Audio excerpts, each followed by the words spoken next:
Hello, hello. Welcome to another episode of our Umineko playthrough. I'm very hyped for this one because stuff is about to happen. And since I've already played these games before, I know exactly what that stuff is, but y'all don't. But I promise it's going to be really interesting. Let's see. Gonna lower my own volume a little bit.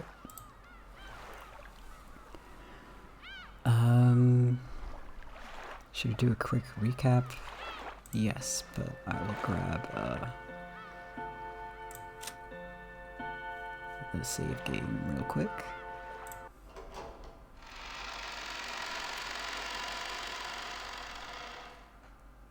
Oh, and as always, content warning in the chat because murder mystery game.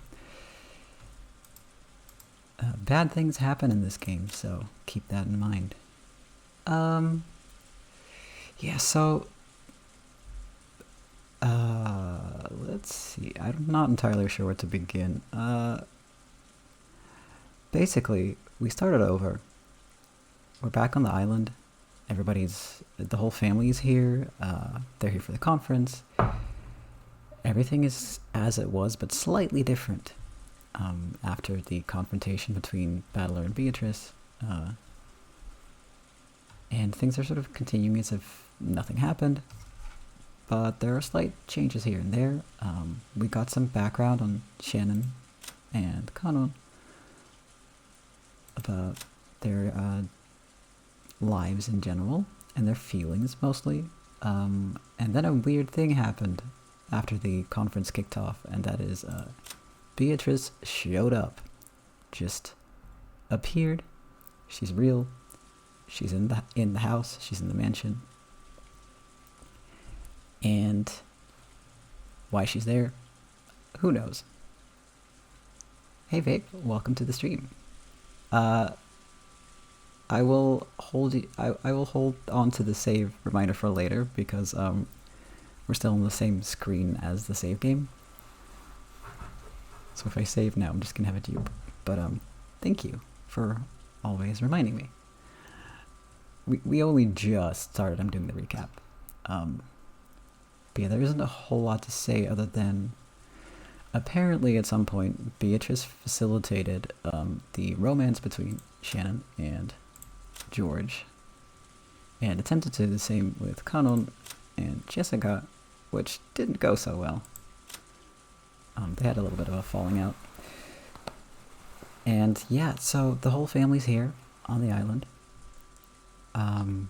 Beatrice is on the island too. And that's it. That's all we know so far. So let's dive into it.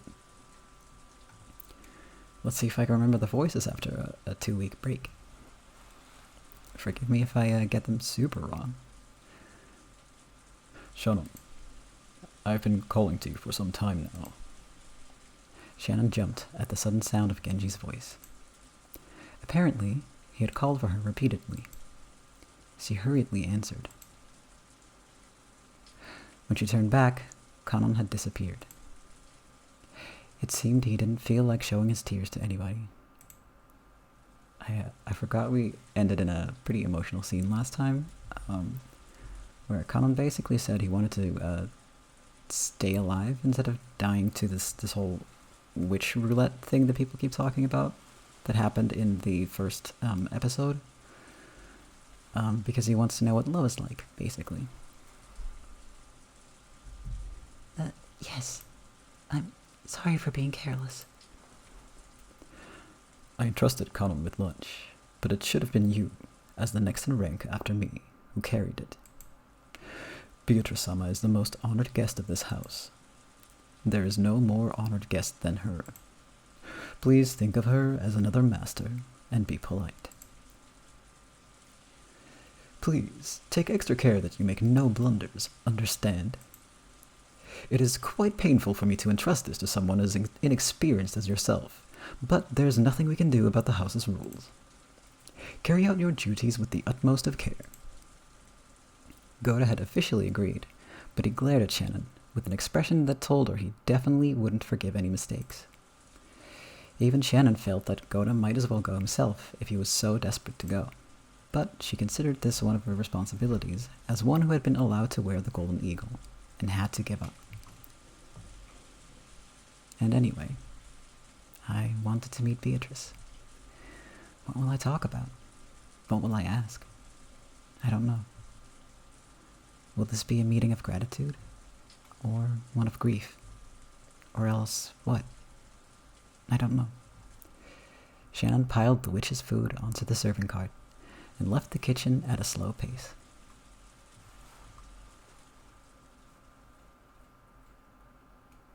The person knocking was Kraus. Father, today is our annual family conference. Haven't the siblings gathered here just to get a glimpse of you? Be silent. I say I won't leave. You're there too, aren't you, Genji? Why haven't you had my food brought here as I ordered you to? Kinzo screamed across the door. Genji was waiting behind Kraus. Your meal has been prepared so that it might be carried to the study. However, Kraus-sama has expressed his wish that you eat downstairs tonight. Father, I'm not asking you to do this every day. Just for this one night, won't you gather together with your family? Who are you calling family? Since when have you considered vultures circling in wait for roadkill to be family?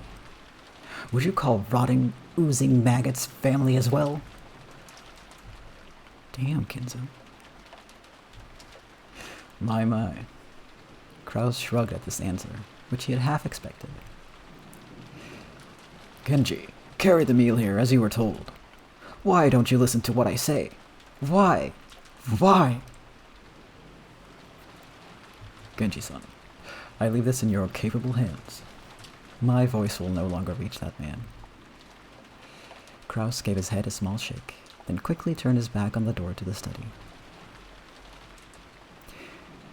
He had only come calling to save face in front of his siblings, knowing full well how useless this was. After Genji watched Kraus disappear down the stairs, he called again across the door. Master, we have finished preparations for your meal to be carried here. Shall we bring some for Dr. Nanjo as well? Nanjo could be seen in the study. Because Kinzo had forcefully pestered him into finishing their long-lasting chess game, they had been playing against each other since the early evening. Nanjo had announced as a doctor that Kinzo's days were numbered, so he couldn't refuse if Kinzo demanded that they finish this game while he still lived.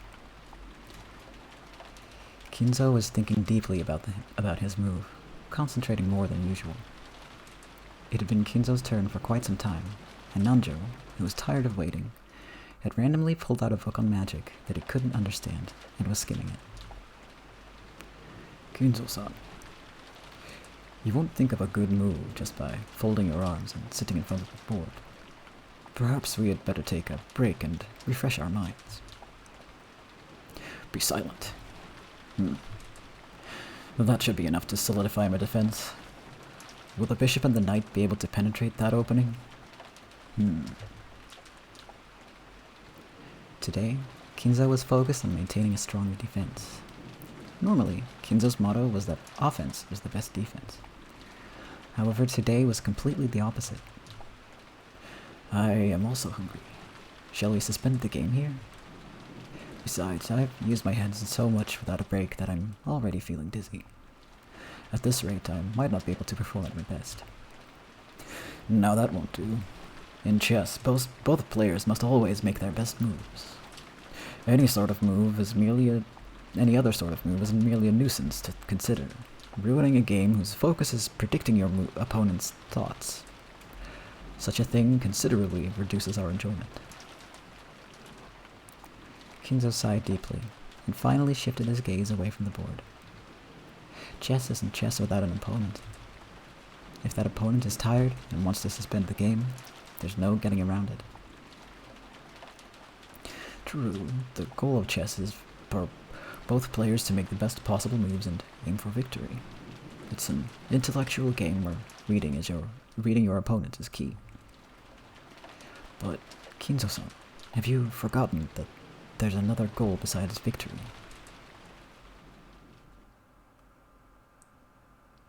What? What other goal could there possibly be? To think that you of all people would forget something like that. Chess is a way to pass the time, having fun with a friend. You've got me there. I believe I once said those exact words to you long ago. Yes, you've got me there. Kinzo, who almost always wore a frown, relaxed his face for once and laughed. Nancho felt like he'd been reunited with a close friend he hadn't seen in ages.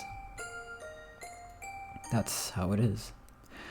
Now that I've managed to take a shot back at you, what do you say? Will you go down with me and have dinner? Why don't we discuss Kasparov's middle game along with some coffee? An appealing proposition, but I'm afraid I must decline. I can no longer leave this room.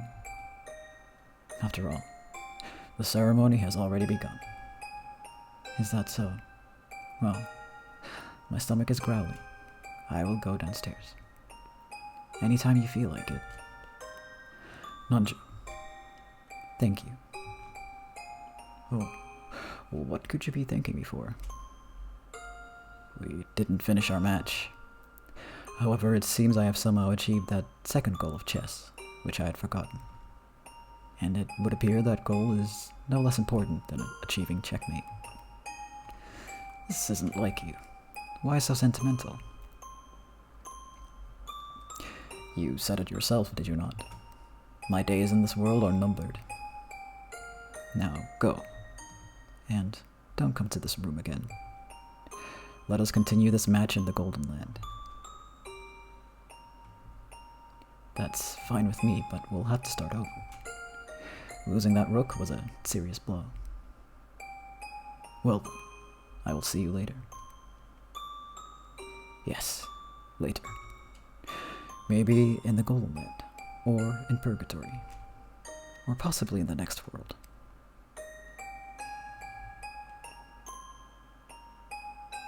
Nanjo didn't say anything beyond that, and, with emotion made smooth by familiarity, he pushed the button on the table that would release the auto-lock. Then, after looking at Kinzo's back one last time, he left the study.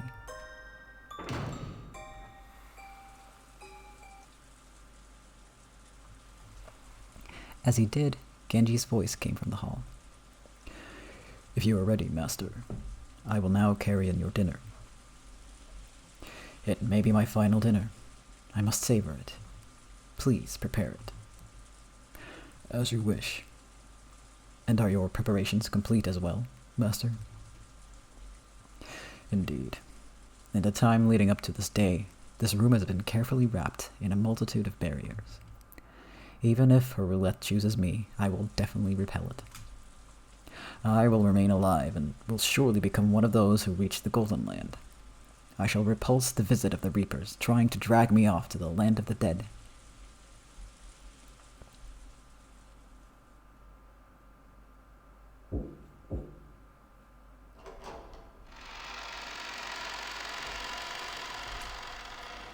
Excuse me. I have come to serve your meal.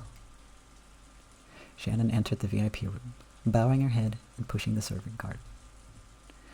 The young woman by the window, gazing out into the supposedly empty darkness, was definitely that witch. So, it is Shannon this time. How long it's been. Huh? Your face isn't nearly as pale as it once was. I can see you're no Kano.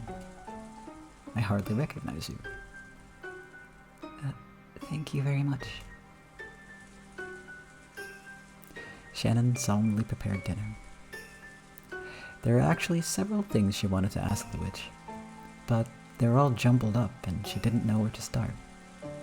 Her heart was also jumbled up and she didn't even understand her own emotions. So, she could only do her job dispassionately, with everything still vague. However, the witch saw what was in her heart. You can't hide anything from a witch. I won't apologize. I am a witch after all. Apologize for what? Come now. Kanon must have told you about it. I only rescued your love life because of my mischievous spirit. It was nothing more than a seed I sowed so I could watch your love grow complicated, become twisted, and fail. I imagine some people think it's more fun to hear about love than to have it. You couldn't possibly be trying to thank me, right? I am. No matter what kind of ulterior motive you had when you gave me the magic of love, it doesn't change the fact that I received it from you. So, even if you sowed that seed, knowing that the two of us wouldn't be able to stay together for life, I won't hold a grudge against you. It seems furniture is dull after all. This is where I show my skill by cooking it into something interesting. I don't understand what you're thinking, Beatrice-sama. You are a great witch, and people like us don't even reach your feet, nor can we imagine your grand thoughts. But there is at least one thing I can say. What is it? Thank you for teaching me to be human. You said it yourself. I am no longer furniture. Be silent, furniture. If you were a true human, hearing the announcement of your death on the day that you were to receive an engagement ring should have you dancing around, mad with grief. But what are you doing? Your face looks so enlightened, as though you've accepted everything. Truly an anticlimax, furniture. No, I am not furniture. Be silent, furniture. I won't be silent, because I'm not furniture. Are you saying you won't obey my orders? Furniture obeys orders, but a human decides for herself whether to obey orders or not. So I won't obey your orders.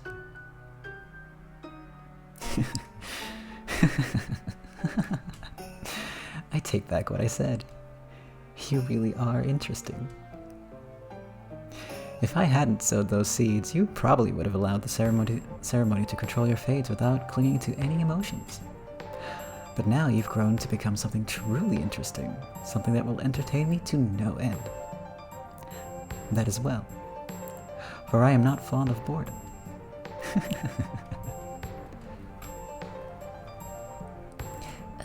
Dinner is ready. Here you go. Doesn't this look delicious? If Goda makes it to the Golden Land, perhaps I shall commission him as my chief cook. I heard from Kano-kun something about how, if I rejected George-san's proposal, you promised not to make me a sacrifice. Indeed, I said as much. You would make an ideal potential sacrifice for the second twilight. But because Kanon cried and screamed, asking that I spare you, I graciously listened to his words. With the condition that you abandon your engagement, of course. See how gracious I am? What a foolish offer. And what a foolish threat. So you used that to thoroughly bully Kanon-kun, did you? So you comprehend. Apparently, Shannon had seen through it. She had apparently guessed at how the witch had bullied and humiliated Kanon, with that horrible promise as bait. I made him crawl on the carpet and kiss my shoes. And that's not all. Do you want to hear the other ways in which I humiliated him? Shannon silently shook her head.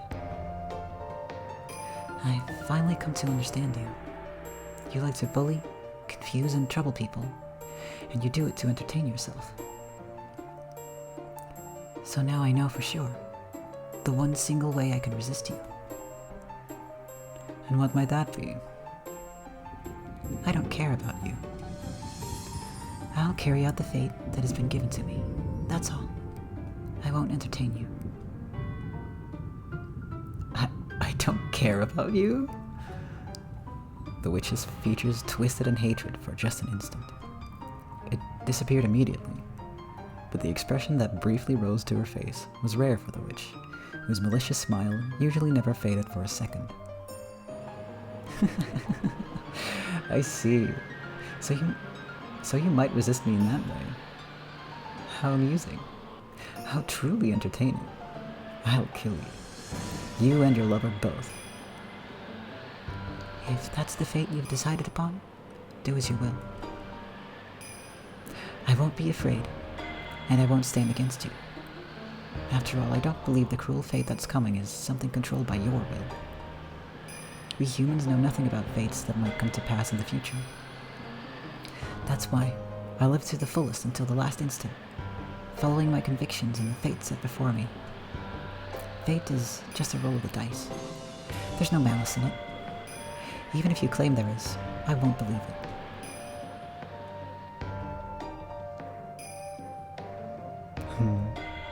So even though you've quit being furniture, you have no fear of death. It seems you believe this will bore me, but you couldn't be more wrong. The thought of seeing whether you can hold on to that view until the last moment merely serves to intrigue me more and more. I can't stand this. Why did you take the form of a human, appear in front of us, speak with human words, and ridicule us? If you hadn't appeared in front of us, if you hadn't predicted the future, we would have been able to live life to the fullest until the last moment. That's what witches do. I live off your fates, reigning as a high-order being does over lower-order beings. Your fates are nothing more than fragments. If I cup my hands together, I could scoop out as many of those as I want. Just like how, no matter what the beef cows I raise might babble, it doesn't change the fact that I'll be having them for dinner.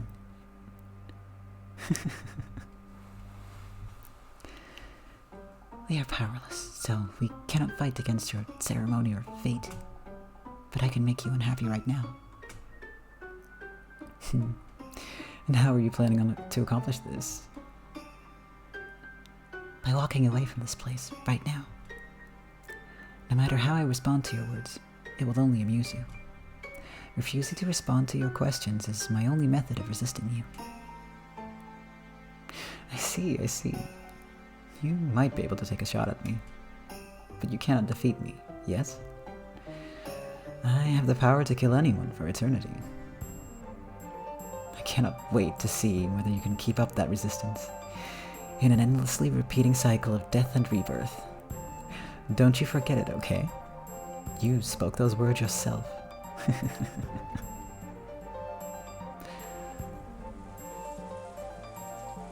Well then, if you'll excuse me.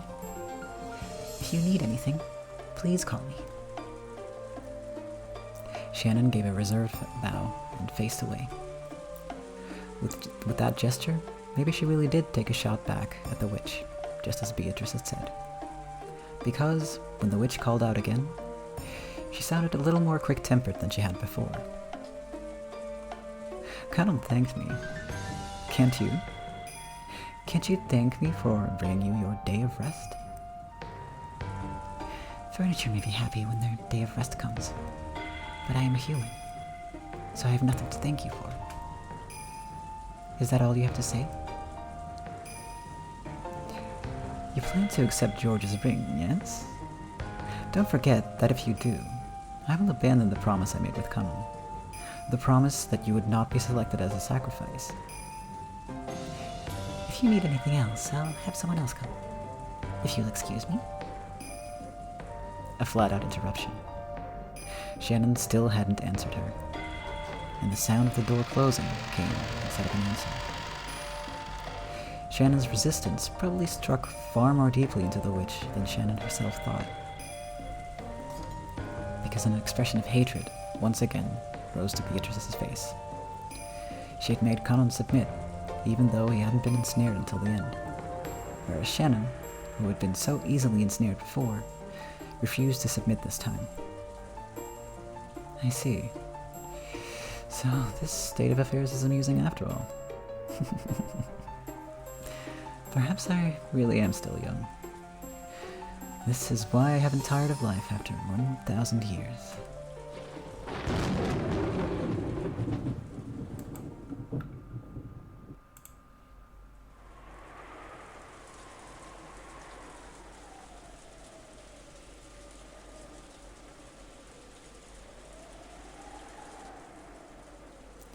This was the most fabulous part of the family conference.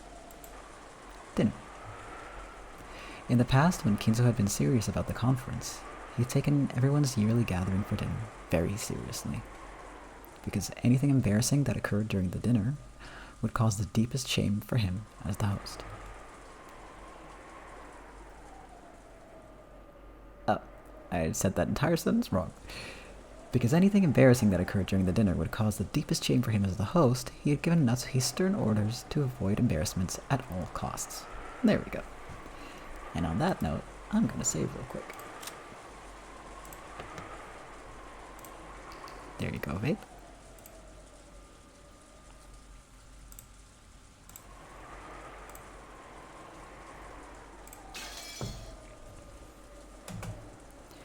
Because of that, she and Kraus eventually hired Goda, who had confidence in his cooking abilities.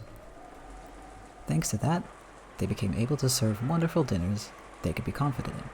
But by that time, Kinzo had closed himself up in his study and never appeared for dinner. Maybe you could call that ironic. When the main dish for tonight, calf steak, was set out, Goda began to describe it proudly, further stimulating everyone's appetites. I'm just gonna drink some tea real quick.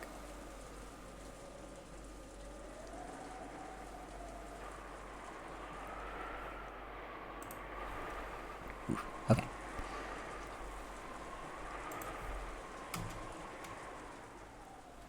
It's getting cold. Can't let that happen. The sauce here is Bordelaise. Of course, the red wine base I used was excellent even among those made in Bordeaux.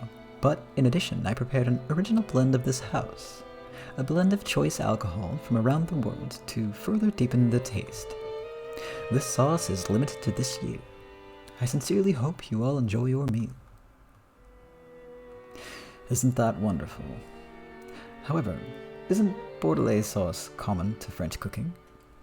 It almost seems like using alcohol from outside France with that is heresy. Kraus-sama. Today is the annual family conference. As a dinner for those who normally live far away and who have traveled far from across the world to gather together, I realized it would be most fitting to have a sauce made from a blend of fine alcohols from all over the planet that have never met each other before, so I had it specially prepared. Wonderful. A truly wonderful cook, that's what you are. Food and medicine work twice as well if you sell it right. It's already twice as delicious as normal food, and the advertisement makes it twice as good as that. The taste keeps doubling and doubling. Come on, Nisan. That question of yours was obviously a plant. No doubt about it. You totally set Goda-san up to steal the show on that one. You think so? I thought there might be some people here who didn't notice that today's food was in the French style. After all, Ava just said that avoiding butter was a virtue, but that's the Spanish style. Well, I guess they do share a border, right? That's not what I meant. Will you please not take a part of the conversation out of context and make stuff up? It's a very delicious sauce. Goda-san, you certainly are amazing. It is a great honor to receive your praise, and this is all thanks to Madam's habitual guidance. No, it was all Goda's idea.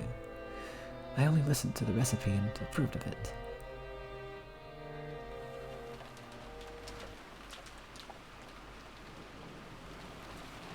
It looked like the siblings quickly got into a loud argument about the sauce, but for the most part, dinner proceeded peacefully.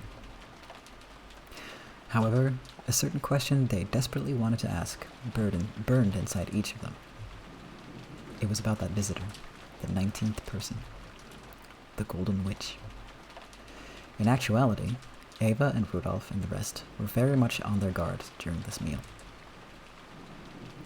If the mystery guest was ever going to be introduced, this dinner table would be the most appropriate place to do it. However, no place was set at the dinner table for the witch. The family conference would begin in earnest after the meal, and previous experiences told them that it might last until deep into the night. However, they couldn't imagine why such a person should be kept hidden until that late, if they were going to be introduced in the end anyway.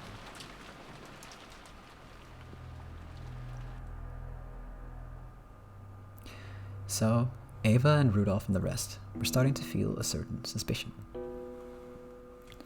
Perhaps this guest was unknown even to Kraus. If this wasn't an assassin called by Kraus to give him an advantage in the inheritance problem, then maybe they should speak frankly to Kraus beforehand, creating a common front to resist anything disadvantageous to the four siblings.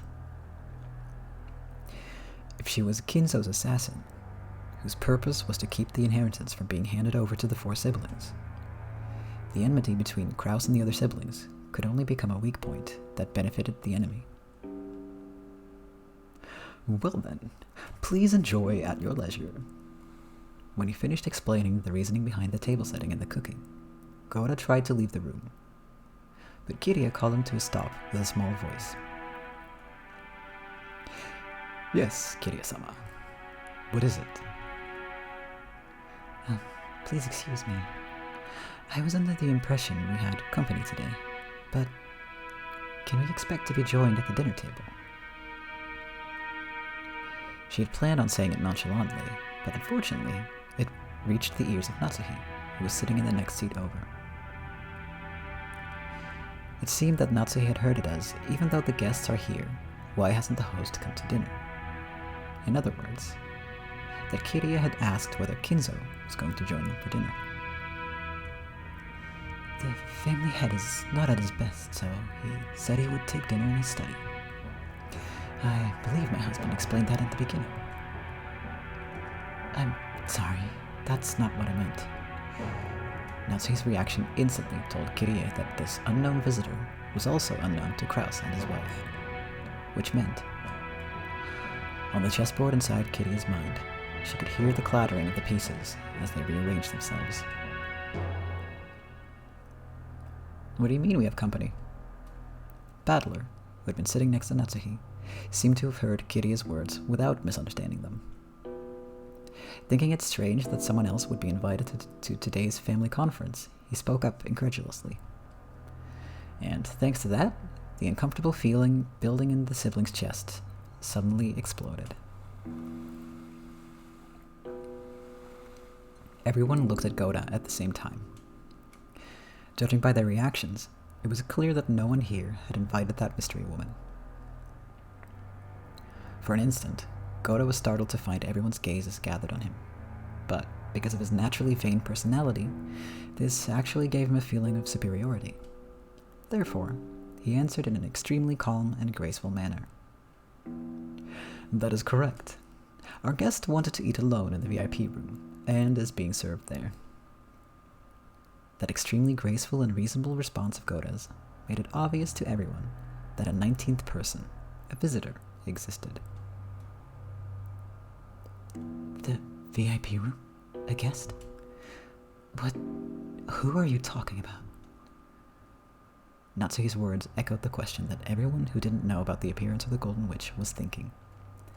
For a while, Goda was disoriented, caught completely off guard by this sudden interrogation. This was a guest who had been treated with such deep respect. He hadn't imagined that Kraus and his wife might not even know about her. The guest is Beatrice-sama.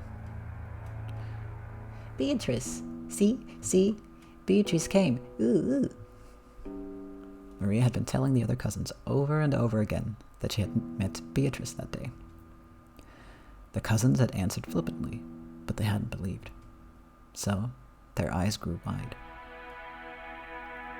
Sorry, totally thought you were joking, Maria. So she really was there? By Beatrice, you mean that Beatrice with the gold? Ooh, I've been saying she exists the whole time. No one believes. Sorry, Maria-chan. That's not how he meant it. After learning that everyone had doubted Beatrice's existence, Maria, who had been in a good mood all day, completely lost her temper. George, who sat in the next seat over, tried frantically to calm Maria. Goro, is this some sort of dinner entertainment? Quite a performance. Aniki, quit playing dumb. You called her here, right? Called? Called whom? From where? Lisa, let's be clear about this. Who is she? Surely you aren't going to tell us it really is the Beatrice from that portrait, right? I don't have a clue what you people are talking about. Goda, you really aren't joking, right? I was just ordered by Genji-san, Call for Genji, immediately. When Natsuhi yelled, Goda sped out into the hallway. The sound of the door being thrown open was the spark that suddenly set the dinner table ablaze.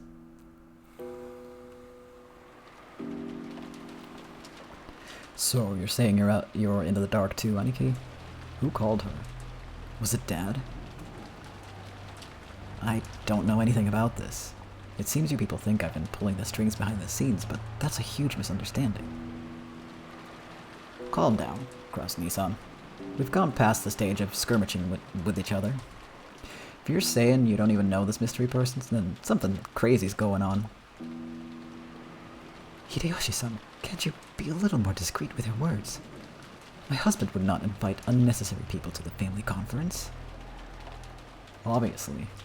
What are you people talking about? Are you saying the witch of the portrait has broken out of her frame and appeared? It's not as though anyone's actually met this witch face to face. I met her. Ava and Rudolph nodded at Rosa's proclamation. Ooh, I met her too. Uncle Kraus believe it. Believe Mama. Ooh. The brief tension was broken, and Maria also started to make a ruckus. By now, the room was thoroughly wrapped in chaos. I don't have a clue what's going on. So what does this mean? Does it mean the witch who gave Grandfather the gold is showing up as a special guest this year? But is that really true? Rosa didn't see it wrong, did she? I met her too. Ooh. Rosa, are you sure? Yes. Maria and I met her, and we even talked to her. I met her. That was definitely a witch. Believe me. I definitely didn't see it wrong or hallucinate anything. What on earth was that?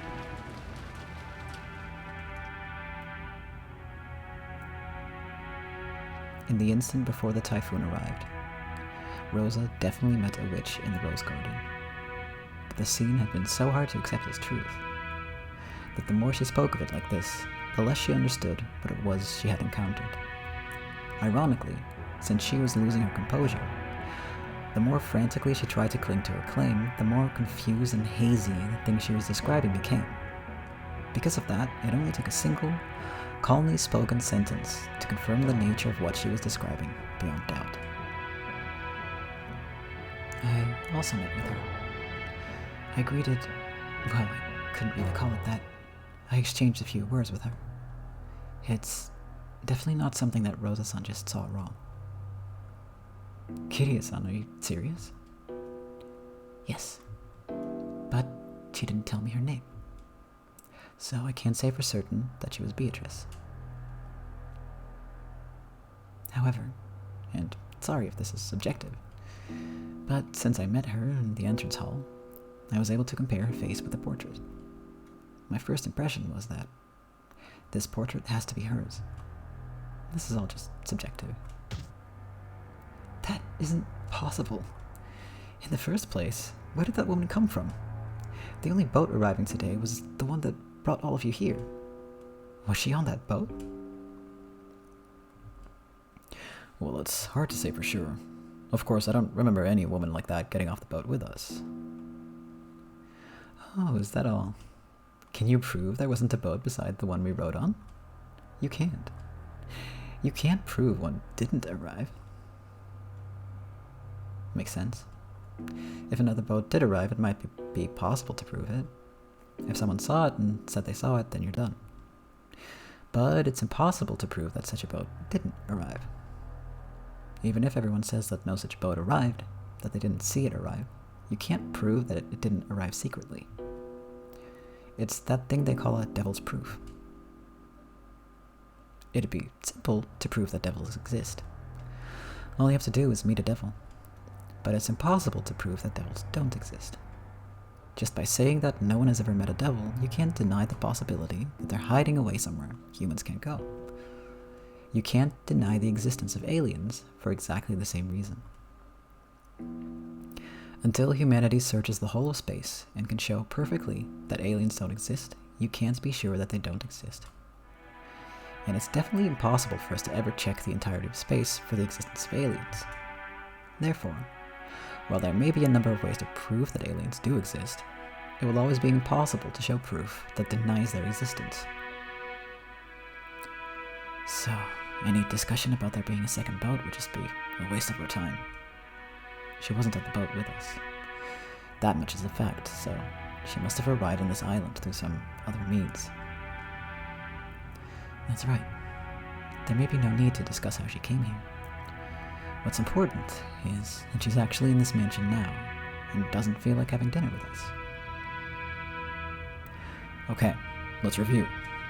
Right now, there's another guest on this island, other than the 18 people with the Ushiramiya family. And this is a guest even Aniki and Natsuhi-san don't know about, right? I know nothing. I don't know what you're talking about. Be silent for now. Your headache will get worse. It is as my wife says. I have no idea what you people have been talking about up until now. Then there can be only one answer. Father called her here. Called her here for today's family conference. For their family conference? Again, why? I don't know that. I'm questioning you because I thought you might know. Ava, could you give it a rest? Kraus Nissan said he doesn't know. So here's what we've got. Father stealthily invited the witch of the portrait as a secret guest. And she met with Rosa-san and Maria-chan, and then Kiria-san. That's all for now. If she has something to say to us, she could just show herself right away. Now we've got to wonder why she's shut herself up without greeting us. Does this mean Dad, who never gave a crap about this family conference in the first place, secretly called a new mistress here? And had her wear the clothes of his ideal witch? This day is too important for that explanation to fly. There can be only one reason. To join in on the family conference. She wants to claim some right to Father's inheritance. Ridiculous! The family head wouldn't have something as filthy as a mistress. I told you to be quiet. I've lived in this mansion with Father all this time, and I've never heard a thing about something like that. If we stretch plausibility to the limit, and assume Father had an illegitimate child with some mistress decades ago, then maybe Father searched her out and called her here today. Is that what you're trying to say? Dear, it's absurd to think Father has such a child. To waste the noble blood of the Ushiramiya family on a mistress. This is nothing more than a few people making wild claims. It's obviously a fantasy, a delusion, a daydream. Or is everyone taking part in some kind of act to trick my husband? What act? If anyone's acting, it's you. Quit it, Aniki. Natsuhi-san may be a bit over... I never know how to pronounce that. But she's right. Kitty saw her. I didn't. Neither did you, Aniki. But Rosa did. But that means she exists. There are people who can prove she exists, so we're sure right away that she does. It's the opposite of a devil's proof. And I want to meet her too. I want to ask her directly what kind of business she has with the Ushinomiya family. I agree with you on that. I do indeed wish to inquire as to what business she has in Little Kanjima. Don't play dumb. There's only one thing she could be after. Father's inheritance. We should work out our future plans with a lawyer who's hot on inheritance issues. If the mistress claims equal rights as mother, then our shares will be cut right in half.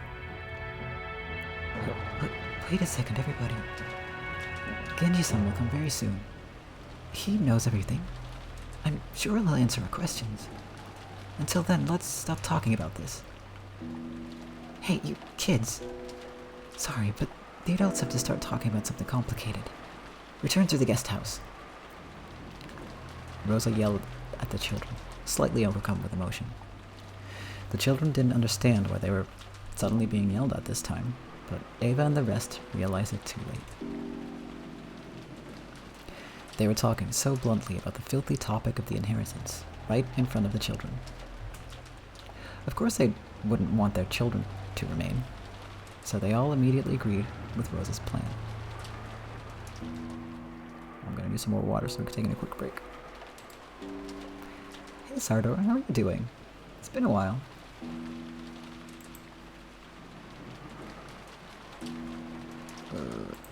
There we go. I'm just gonna drink some water. I'm gonna still be here, but how are you doing?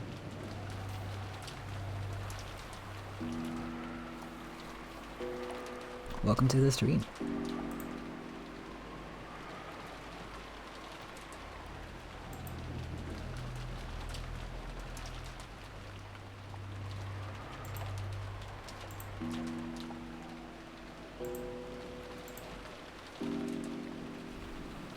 Oh, you've been busy? In a good way, I hope.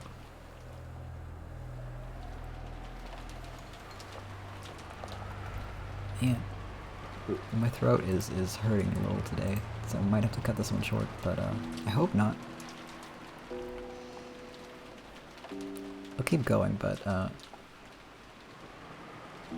because I want to get to the part where things get juicy, you know?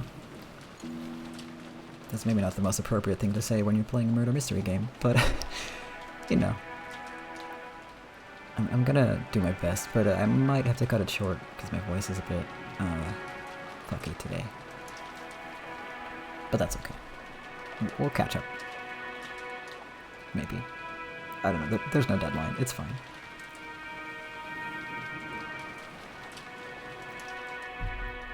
Oof.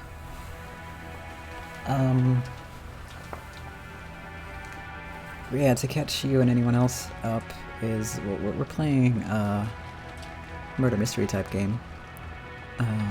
It's not much of a game. It's more like it's a visual novel, which means that there's very little player input, if any.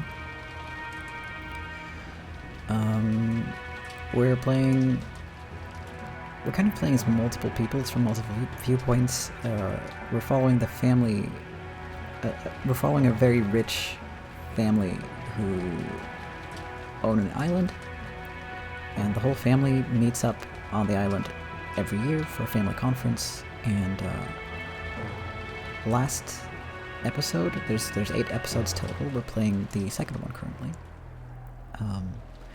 Last episode, murders started happening, and in the end, the whole family died. And we don't really know how. We don't know who did it. What we do know is that there are rumors that the family's wealth comes from a deal with a witch that the grandfather of the family made. And part of the rumor is that the witch is going to come collect the debt, and she's going to do this by taking everyone's lives. So basically, everyone's saying a witch did it. At the very, very end, some of the characters got mysteriously revived, which turned out to be the work of an actual witch. and the witch challenged our main character, Battler, very weird name, but that's his name, challenged him to essentially a battle of wits.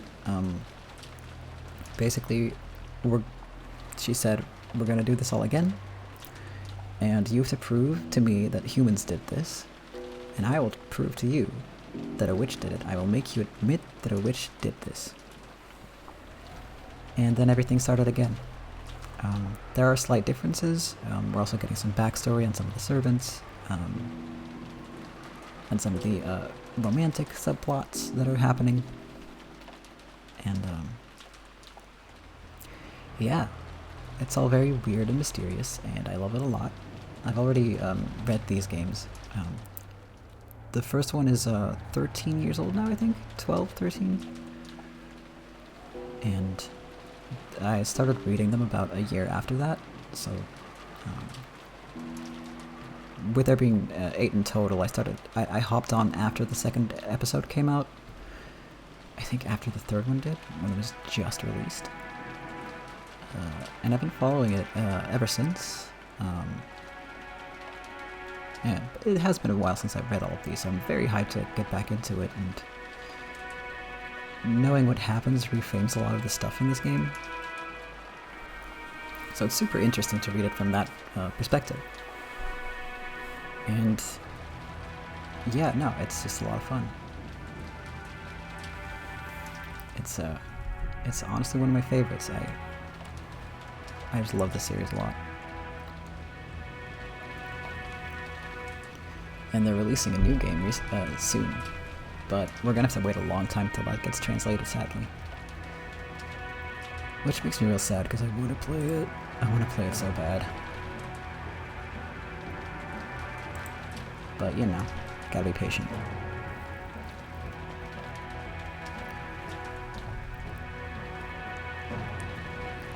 When they do release the new one, it's gonna include a lot of the side stories that, I haven't been able to read all of them. Some of them have been translated by fans, but not all of them. So it's gonna be that's gonna be a lot of reading. I actually did some calculations on how long this has all been taking, and it's going to take about a year to do the whole series. If I manage to do an episode every week. I've missed 1 week so far. So that's like a year and a week, maybe? It depends, because if I have to cut an episode short, or if I can go longer, there's some differences there, but about a year's worth of reading. So you're all in for a very, very long journey if you decide to stick it out with me.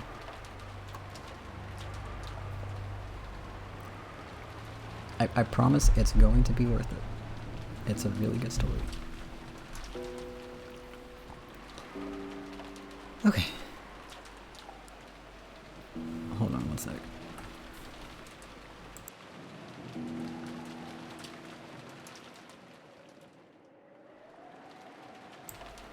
Okay, good.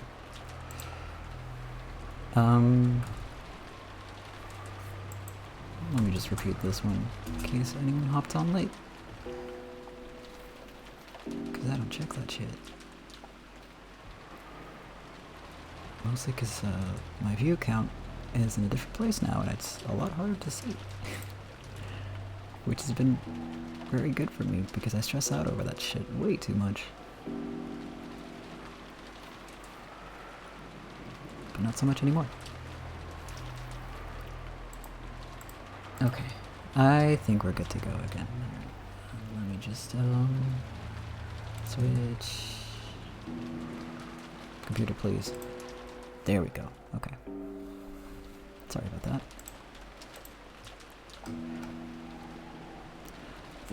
That's right, just as Rosa-san says. George, take all the cousins and go back to the guest house.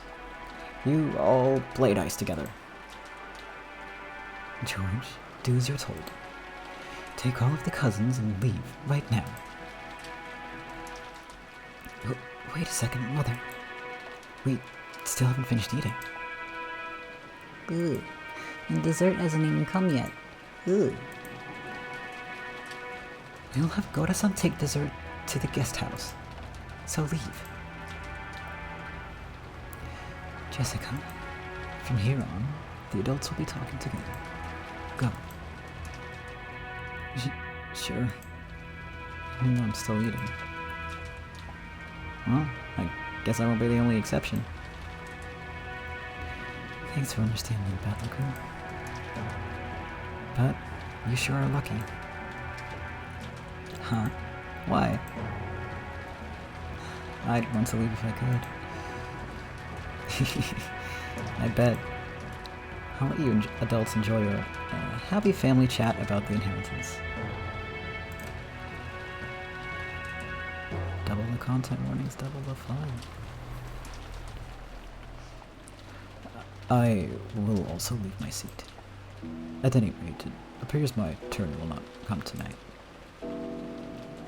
Nanjo quietly rose to his feet. From his seat in the farthest corner, he had been calmly watching the whole discussion without butting in.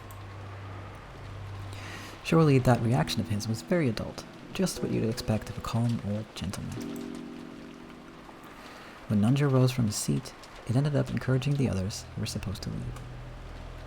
The children noisily rose from their seats, and as they hurried into the hallway, the servants returned. I apologize for taking so long. I have called Genji. I was checking to see that all the doors and windows were shut, so it took me some time. My apologies. Come on, children, to the guest house. Koda-san, my apologies, but could you carry the children's portion of the dessert to the guest house? Is that what you wish? It seemed Goda wasn't amused to see the dinner he'd worked so hard on interrupted like this. He sent Natsuhi a look, as though asking her whether that was really okay. Do as Rosa-san says, and it will not be necessary to set out dessert for us. Do not approach the dining hall until we call for you. Tell the rest of the servants to do the same. Understood? Yes. As you wish. Come, everyone. Shall we go? Maria-san, you mustn't trouble your mother anymore. Ooh. I want to talk about Beato too. No, ooh. Maria-chan, could you tell us about Beatrice in the guest house? I really want to hear about the witch. Okay? Ooh. You're pretty darn smooth, George Nisan. I'm impressed. Are you sure you don't have kids? You're too used to this. George's words had completely restored Maria's good mood, and now she took the initiative, telling the others to head on to their guest house. It looked like Goda didn't like being kicked out himself, but he couldn't disobey Natsuhi, so he left the room with Butler and the rest, closing the door. Is there some way I might be of service, everyone? Yeah, there sure is. We've got a whole bunch of questions. In fact, every one of us does. So much that we almost want to have a lottery to see who gets to ask first. But no matter who wins the first lottery, the first question will be the same, won't it? That's right. Genji-san, answer me honestly. Who is this person called Beatrice in the VIP room right now?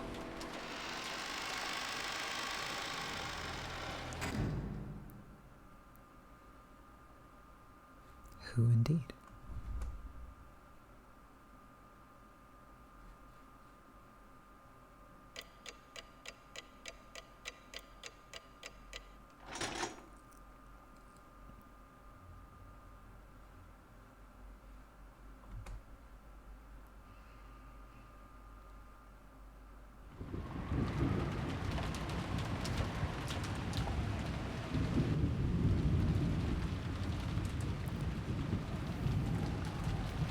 Hideyoshi's claim that advertising doubled the taste was apparently right.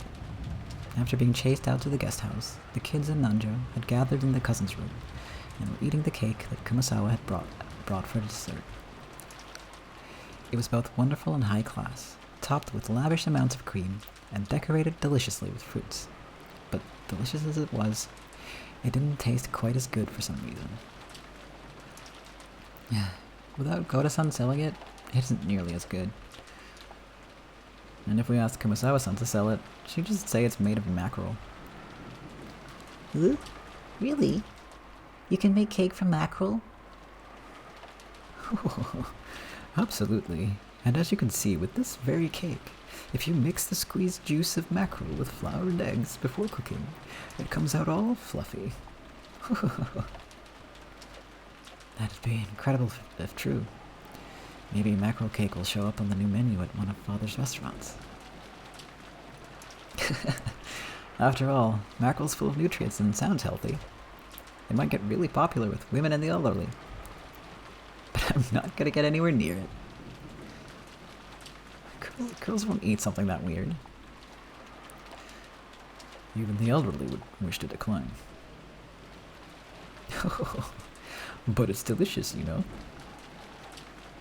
Kumasawa was really cheering up the mood with her classic mackerel jokes. But the sound of the downpouring rain kept turning their attention toward the mystery guest. In the end, they showered Maria with questions again, since she was the only person here to have met Beatrice.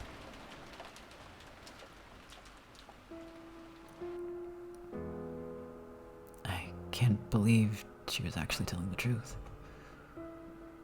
You make it sound like, though you never believed it, this Maria meets a witch business isn't news to you. Yeah, I thought it was just one of those fairy tales you'd expect from a dreamy kid that age. She exists. Beatrice exists. Every year, when we come to the family conference, I meet her and we play together. That's right. Although Beatrice-sama doesn't usually show herself, I hear she sometimes unexpectedly appears before honest people with clean hearts.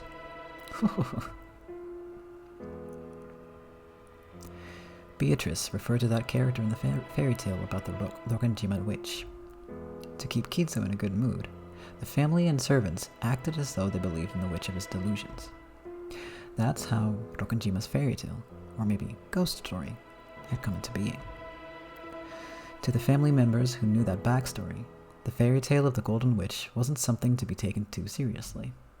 However, they were never able to say that out loud in front of Kinzo. Because of that, the legend of the witch carried a lot more weight to someone like young Maria, who didn't know the story of how it had come into being. That's why Maria believed in the legend of the witch. She accepted it entirely. That was only natural for an imaginative girl who believed in witches. So people had avoided saying things that would betray her dream. On the contrary, they had worked together to say and do things that would help liven up her dreams without her knowing. So, when Maria-chan was showing us that candy that supposedly came from Beatrice, I figured someone subtly slipped it into her handbag. I have done similar things a few times in the past, secretly placing sweets somewhere. I imagine even Kumasawa-san, or rather, all of the servants and everyone in the Ushinomiya family has done it once or twice. So, if it'll make a small, innocent kid happy, you might place a sweet somewhere and have everyone join in on keeping the secret alive for her. Come to think of it, I'll bet you do that kind of thing all the time, Jojaniki. Who knows? It'd probably be boorish to admit such a thing out loud. George admitted it while being extremely wary that Maria didn't find out. In other words, it's kind of like Santa Claus. To protect a kid's dreams, the parents plot together and lie, setting presents at the bedside of a child fast asleep. After all, you want to protect a kid's dreams, right? Obviously, I've known Santa doesn't exist for a long time now, but if there's no reason to wake up from a dream like that, I wish I could have believed it all my life. Because adults know that the world is filled with terrible things. They all want to at least protect the pure dreams of a child. Ugh. Beatrice exists. Exists.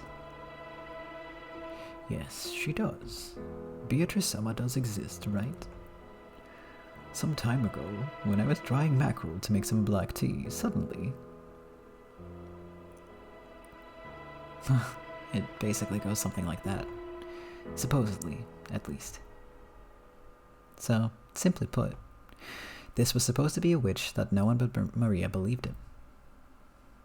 I wouldn't phrase it quite like that. The point isn't that we didn't believe. We were all trying to give her a chance to believe. So, this is about not betraying a child's innocence. But Santa doesn't exist in reality. If you don't want kids to be all disappointed when they learn the truth, you'd be better off not showing them that dream in the first place. Is the fact that I think like this proof that I'm still a long way from becoming a full adult? The true nature of the Rokkenjima witch was finally starting to take shape in Battler's mind. However, the current situation overrode this understanding. And in fact, it completely overturned its very premise. So we thought we knew what was going on, but now Beatrice-sama the witch has actually appeared in reality. Is that it? And judging by how freaked out our parents were, it looks like she wasn't an invited guest. Now it's starting to get interesting. There's no reason for us to simply assume that a woman called Beatrice doesn't exist. It's what Uncle Rudolph called a devil's proof. None of us knew that a woman calling herself Beatrice existed. But that's not the same as proving that Beatrice doesn't exist.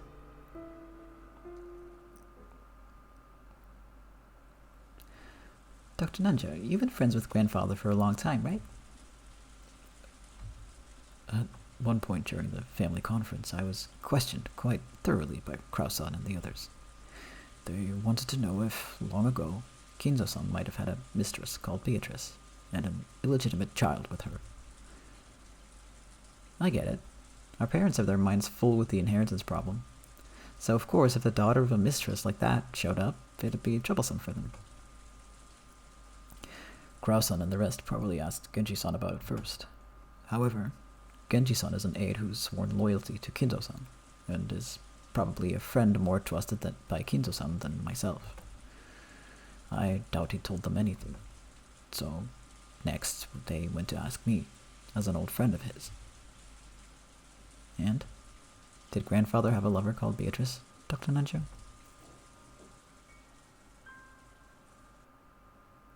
You did. No, I have never met her. However, I have heard from Kinzo-san that he had a relationship with a woman like that. He said she passed away a very long time ago. She's dead. So, did the two of them have a kid? That I do not know. But Kinzo-san always says that reviving Beatrice is the goal of his research. Usually, if one loses a mistress but has a child left behind to remember them by, they pour all of their love onto that child. Therefore, we naturally assume that there was no such child between Kinzo-san and Beatrice.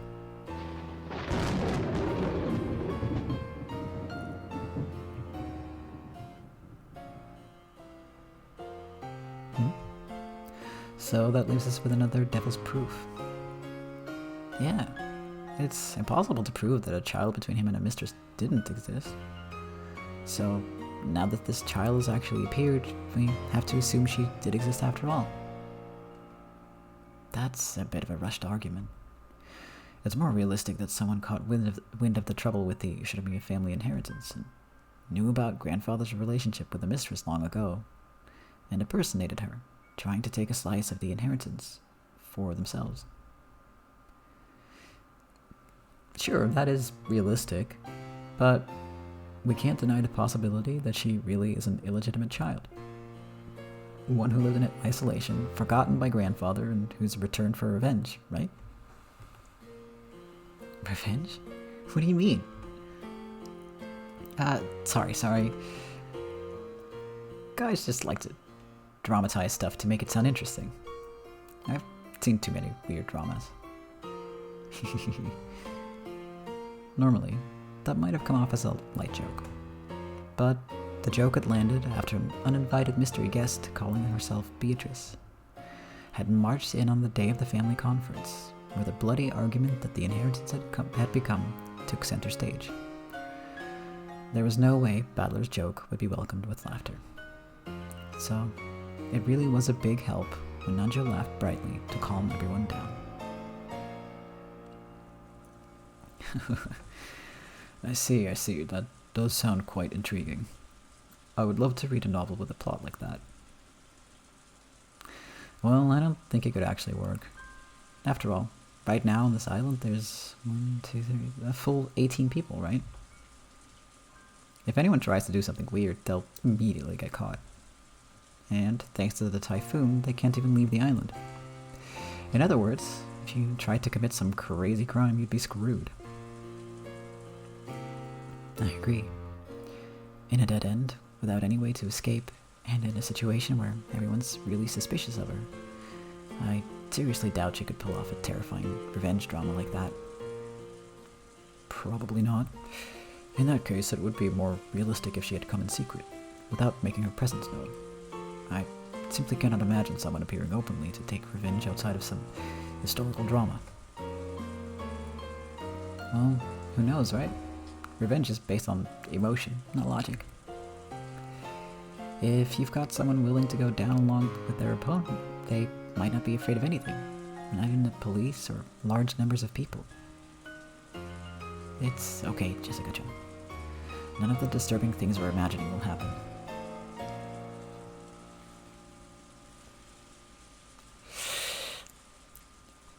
I wouldn't say that, George. Like the battle royale between our parents over their inheritance isn't disturbing. That's right. Dad and Uncle Rudolph are pretty tough, and Aunt Ava's even trained in the martial arts. We'll be fine. Yeah. Jessica didn't say it out loud, but she'd vaguely noticed that her own father stood in opposition to all the other siblings on the inheritance issue. They usually played nice in front of the children, but when that pretense was lifted away, like it had been at dinner, the result would be a tumultuous uproar. After realizing this, it was only natural for Jessica to be frightened at the thought that her parents might get caught up in some kind of trouble and become human sacrifices for something terrifying. Seriously, George Aniki's right. Nothing's gonna happen. Even if she pretends she's a witch, what can a single human woman who can't even use magic do?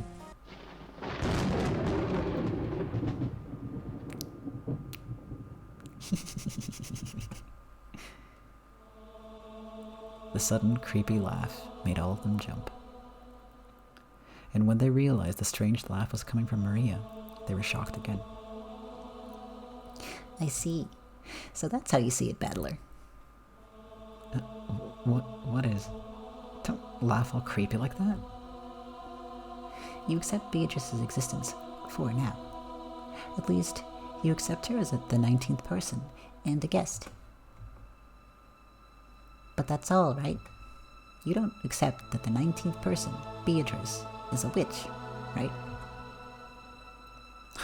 Of all the crazy things to say, of course that's what I think.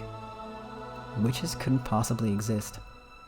The only possibility is that she's a human woman claiming to be a witch. Isn't that odd, Battler? That's a devil's proof, isn't it? Of course witches don't exist. But just because you've never met a witch, that doesn't mean you've proven that witches don't exist, right? That's right. You're not wrong there. I can't prove that witches don't exist. However, even if I can't prove it, I can claim it. I claim that witches don't exist. Why? How can you claim that witches don't exist even though you can't prove it? Because things like that don't exist. So that's QED. You finished your proof without any evidence or basis. Now, there's a typical case of the ignorant willfully ignoring the shallowness of their own knowledge. A reckless suspension of thought. There's only one way to resolve this, Maria. the witch's side needs to show some proof themselves. It's a devil's proof again. If you bring me a devil, we can end this right now. In this case, we can just get this woman calling herself Beatrice to display some wonderful, magnificent magic like the twinkling stars. All she has to do is show us something that's impossible for humans, right? Come now, you two. Please, settle down. Kumasawa noticed that the atmosphere between them was getting worse and tried to calm them. It seemed as though Battler quickly realized that he wasn't acting like an adult. But Maria's expression didn't loosen. As she laughed creepily, she kept staring at Battler.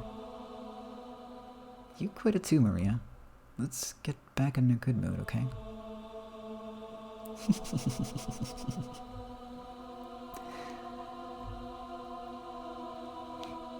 If that's what you want, Beatrice will definitely show you. Something impossible for humans. When she does, you'll believe too, okay? You'll believe in Beatrice. Sure. If she lets me have a look, I'll believe. It's a chess debate between the witch and you, Battler. If you get checkmated, you'll believe in the witch. Oh, I like the way you put that. The witch shows her magic. My king is put into check. I quibble, saying it'd be possible to reproduce her feat using measures even a human could take, and my king escapes. Failing to do that would be checkmate, so that's a pretty good analogy. Battler, in chess, you and your opponent have pieces that move in the same way, so you can predict your opponent's moves. But you know what? What you aren't expecting is that your opponent's pieces might be able to move in ways far stranger than yours. You've simply assumed that, since witches must not exist, the movements of Beatrice's pieces will obviously be the same as your own.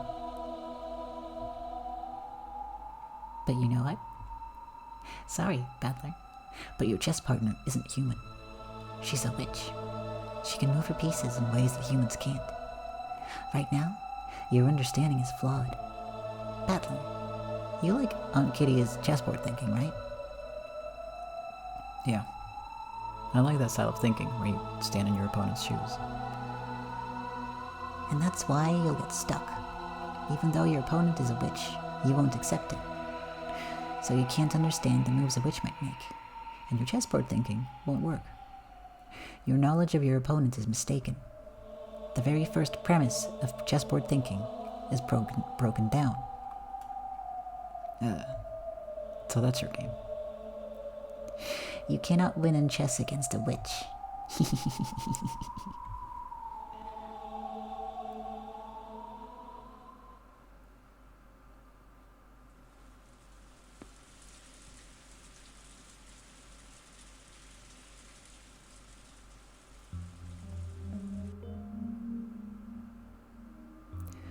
I don't know what happened after that. We servants were strictly ordered to not approach the dining room. I see. So, Shannon, have you ever met this person called Beatrice before? I don't know. That was a slightly odd way to say it. It didn't quite sound as if she was saying her memory was hazy. For us servants, Beatrice-sama is a second master of this mansion. Some people say we've spread that rumor because of the master's influence. But even when I just started working here, the story of Beatrice-sama was already being whispered of. I've heard about it before. If you don't show her respect, you'll get cursed, and at least one servant actually did meet with an accident, right? Yes, but it's true that some people believe more than others. I, believe respect for that sort of thing shouldn't be forgotten, so I have never doubted that she exists. I vaguely believed that a, shadowy being called the Golden Witch existed. And then that witch, whose existence was so shadowy and obscure, actually showed herself and entered openly through the entrance hall. Is that what happened? I don't know. I don't know anything. When you brought her dinner, did you talk about anything? No, nothing. I see. Still, a witch that eats food somehow doesn't sound so realistic. Maybe, after all, it's just someone who knows about the witch legend on this island. Someone who's taking on Beatrice's name. I think you've probably come to respect Beatrice and think of her as something like a guardian god of the mansion. So, when a person appeared actually going by that name, maybe you were a little disturbed. That's right. I guess that must be the case. George was slightly at a loss at what to do about Shannon's downcast appearance. Maybe not just Genji, but even the young servants had been ruthlessly questioned as to whether they knew anything about this Beatrice person. Thinking that, he tried to cheer her up somehow. Surely, just like Maria and Jessica, Shannon was unable to fully hide the agitation caused by the sudden visit of this person calling herself the Golden Witch. He'd been so sure that was the case, but George probably had no way of looking into Shannon's heart. Shannon was bitter and sad. The door to the Golden Land would be opened. The witch had definitely told her that. That meant the demise of everything. Even if she accepted the ring from George, they would never be married now. No, in the first place, did furniture like her even have the right to be married? Even if the witch hadn't come to signal their demise, wasn't their relationship fated to fail sooner or later? Had she turned her gaze to focus solely on those fun days spent with George while purposefully closing her eyes to the sad reality?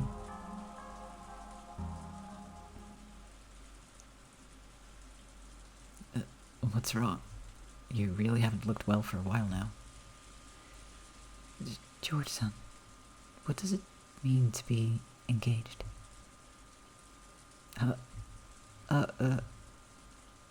It means making a promise to marry. But I think in that sense it means the same thing as marriage. To be honest, I want to take you home as my wife right away. But right now I'm in the middle of training, and I'm still a long way of having the capacity to create my own castle. That's why I want to take you home with me, with my head held high, only after I've become a full adult. I'm not talking about the distant future. I just want you to wait a short 3 years. But that doesn't mean I want to lie about my feelings for another 3 years. So I decided to give you an engagement ring.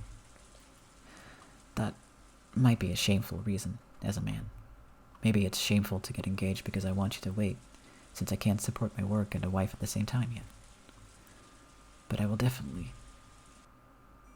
Thank you very much. I understand that to you, George-san, an engagement ring means something different than one of many presents you'd give to a lover. Of course it's different. An engagement ring isn't a simple accessory. It's an oath between lovers, a noble promise left in the form of a ring. So, if we were to get married right away, it'd be completely meaningless, right? Then it wouldn't be an engagement ring. I'd give it to you as a wedding ring. Either way, I'd still be giving you a ring. So it's a soul sign, like saying, this woman is mine, nobody touch her. No, that's not what I... George knew that he was weak by nature. When he'd been captivated by Shannon and had sworn to become an excellent man, he had also sworn to throw away that weak part of himself. So even if he had to be blunt about it, he chose to answer a little roughly. He was sure that doing so would bolster and reassure Shannon.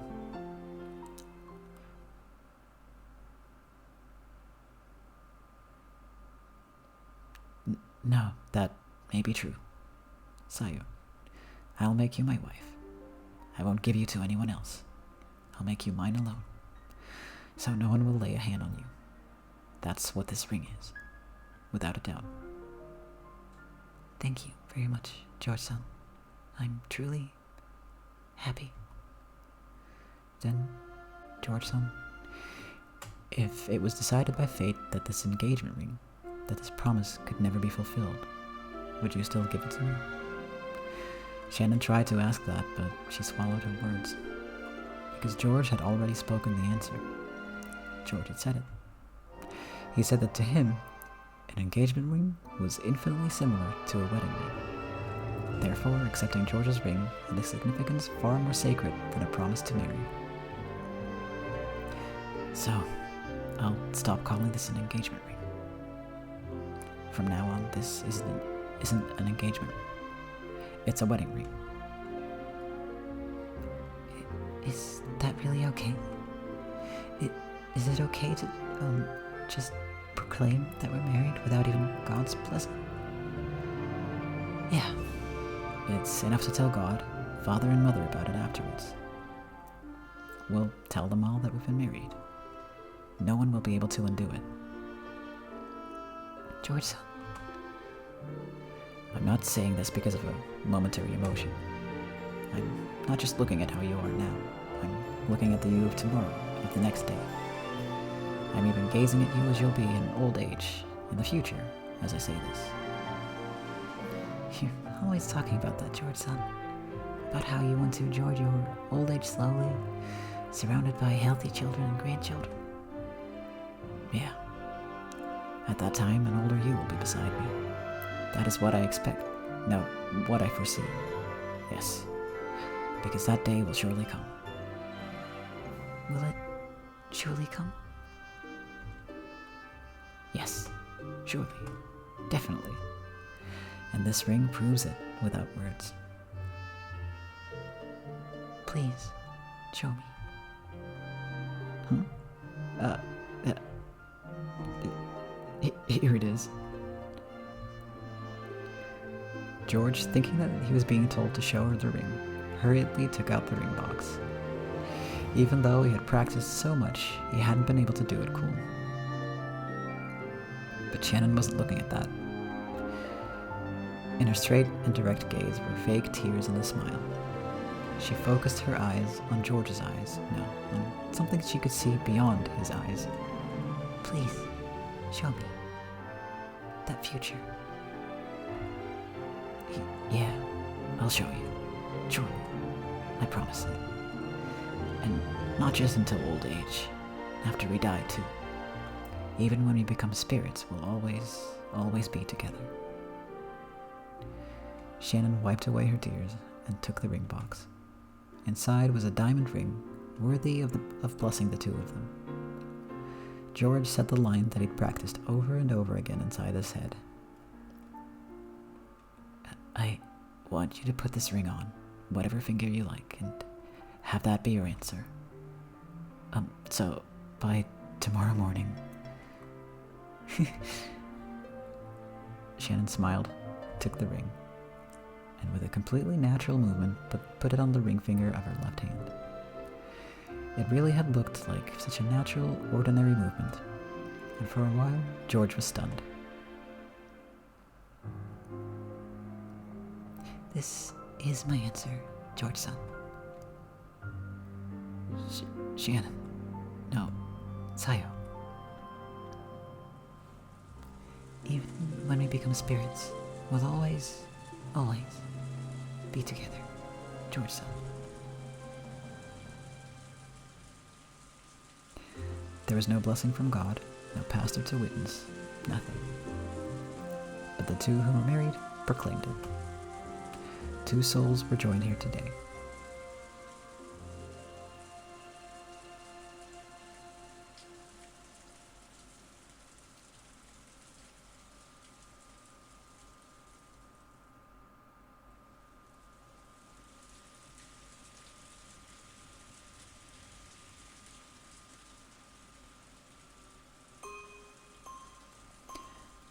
Son, you're a fool. Is that so? Even though you're furniture. I'm not furniture. Not anymore. Liar. Why are you fooling yourself? Even though you know you can never become human. Even though you know you can't become human unless you go to the Golden Land. Knowing that, why did you abandon the promise that would let you go there? Oh, right. By accepting the ring, that promise with Beatrice-sama comes to nothing, doesn't it?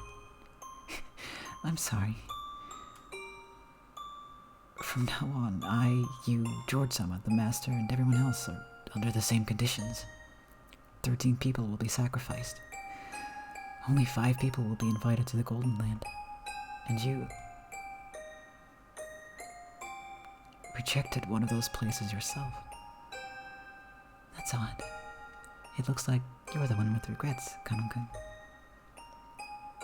You're the one with regrets, aren't you, Nesan? You got engaged, right? Even though you knew it was a fate that would never be fulfilled. Yes. I promised that we would always be together for eternity. So you know what? In that instant, our eternity was completed. Even if we become sacrifices, it's already completed. So, it's okay. Kanon, you're the one who actually has regrets. We're furniture, right? We'll be freed no matter the result. So it doesn't matter whether we go to the Golden Land or not. And yet, you're set on going there. You want to become human no matter what, right? Why? Because I want to become human. I've had enough of being furniture. Why? I wanted to fall in love too. Tears were coming from Kanon's eyes, and he howled. I liked Milady, and after seeing Milady that day, I started liking her even more. And when I heard that Milady also liked me, I was really happy. But I'm furniture, and I can't accept Milady's feelings. You're wrong. We may be furniture. We may be less than human. But that doesn't mean we aren't qualified to love. I thought that if these feelings wouldn't ever come to anything, I'd be better off not having them. I just decided that eventually I'd disappear and that it'd definitely hurt her. No, that's wrong. I was just frightened. I was afraid, thinking that any love that couldn't be eternal was best avoided. Even though their lives last only a few weeks, cicadas fall in love and then vanish. But you'll never find a cicada that refused to fall in love simply because it had ended a few weeks. It seemed that Kanon was still muttering his regrets, but by now, it was all jumbled up with his sobs. That witch is detestable. Why did she plant these feelings in me? If only she hadn't pulled that bizarre prank, I wouldn't have paid Milady any notice. Beatrice-sama is detestable.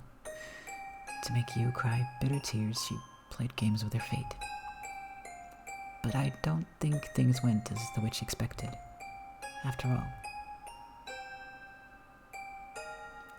Knowing love isn't a regret that ties you to life. It is the destination we're supposed to reach in our journey through life.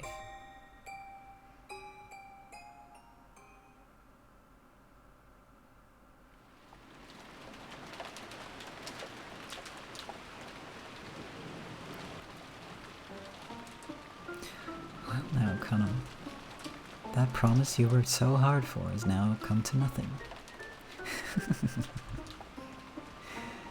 Very well. With this, the conditions for all of the pieces are the same. There are 18 pieces. 13 will be offered as sacrifices. Who will the 5 survivors be? Or else? Will someone destroy the ceremony? Who? How?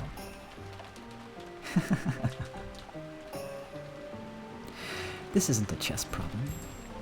It's a game on an equal footing. So I won't be cornering you one-sidedly. You'll be able to frantically escape my advances and force a tie, an invalid match. At any rate, I doubt you can manage more than repeating that over and over, and it probably won't be that difficult for you. However, this invalid match will continue forever until it eventually wears down your mind and kills it. That is when you'll accept your defeat and surrender to me. There's a reason I said it was a game on equal footing. That's because the rules for my loss have also been established. Because there's nothing as boring as a game you can't lose, right? As for how to defeat me, That would be the epitaph that stands as an offering to my portrait. It's both the way to open the door to the Golden Land and the key to destroying my ceremony. I'll try to complete the ceremony in accordance with the epitaph. You'll try to solve the riddle of the epitaph, destroy the ceremony, and overthrow me. Solve the riddle hidden in the epitaph and expose the location of the vast sum of gold I gave Kinzo. What results will this game show us? I'm expecting a good fight, okay? Entertain me, Ushiramiya battler.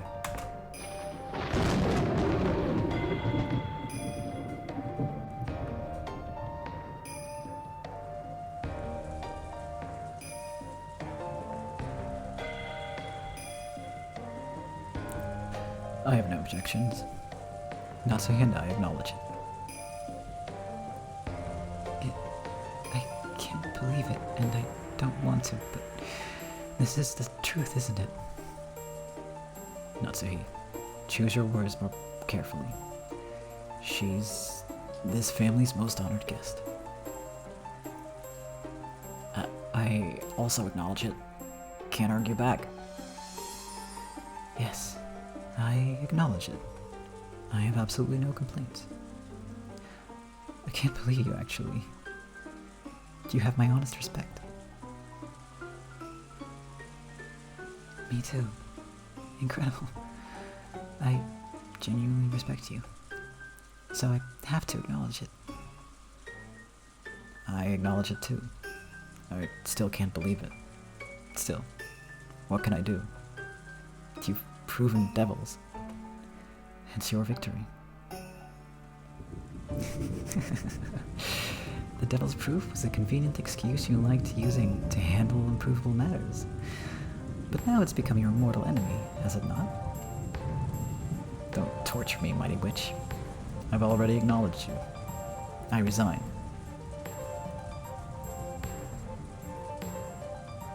Kiryu, do you still have objections? I must have everyone in agreement. If you alone will acknowledge my existence. As the witch laughed boldly, the siblings started getting frantic. They were afraid of displeasing the witch. Kiryu lightly closed her eyes, and after keeping silent for a while, opened her mouth. My apologies. I resign.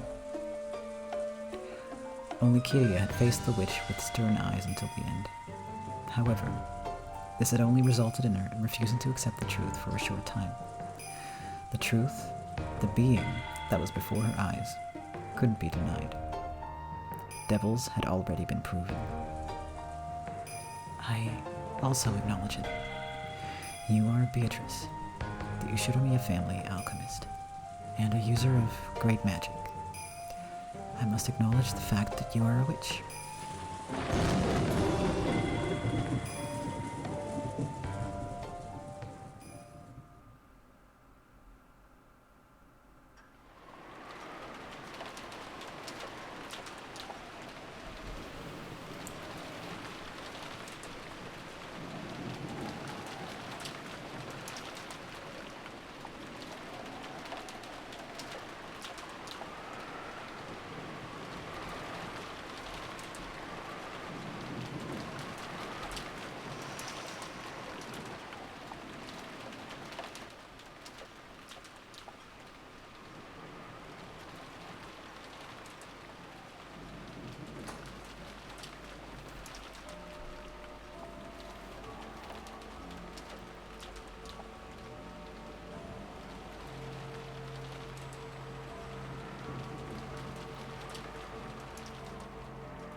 The second day, October 5th, 1986.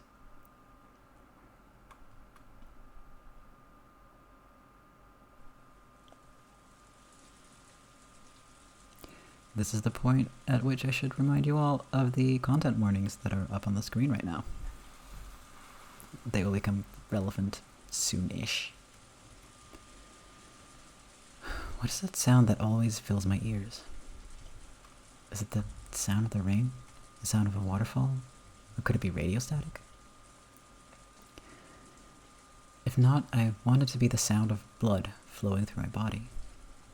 I want it to be the sound of the blood circulating throughout me, telling me that I'm still alive. Is it morning? The light entering through a crack in the curtain was faint, but it at least told him that dawn had broken. Kinzo, still in the position he'd been when he woke up, still sitting in a chair and looking up at the ceiling, felt the blood slowly travel throughout his body. Judging by the clock, it was early morning, 6 on the dot. No matter how tired he was, no matter how deeply he slept, he always woke up at exactly this time, as though he had measured it with an hourglass. He didn't think of this as something to boast about, but he told himself that, as long as he could still manage this, his health couldn't be that bad. Morning has come, which means... It would appear I've avoided becoming one of the first sacrifices. Was I merely lucky when the roulette was spun, or is this the fruit of my efforts? How irritating that I cannot tell the difference. But I mustn't be bothered by such trivialities. Kinzo was struck by a faint desire to see beyond the study door. After all, he might find the traces of someone's vain struggle to break through the door. A sign that someone had tried to select him as one of the first 6 sacrifices. Humans are cheap creatures. Even though everything is ultimately decided by God, when humans are given good fortune, they arrogantly feel it was due to their own ability. That was why he wanted to check whether there was a wretched mark on the door. The very desire was human, and that was why Kinzo did not check. He often rejected desires that came to him because he was human. By doing that, he could be immersed in a feeling of sufficiency, as though he himself had become a being that surpassed humans. He recognized human desires for what they were, and guarded against them. Things that a human would want to do, he resisted.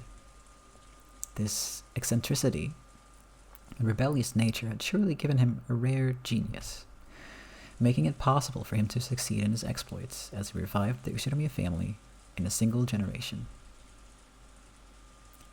Well then, Beatrice, what were the 6 pieces you took? And what will your next move be? Entertain me. My defense is perfect. I will not shame myself like last time.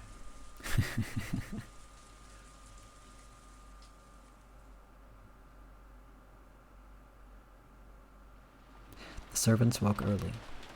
They had to open the curtains, prepare breakfast, and complete various other tasks to welcome the guests to a new day.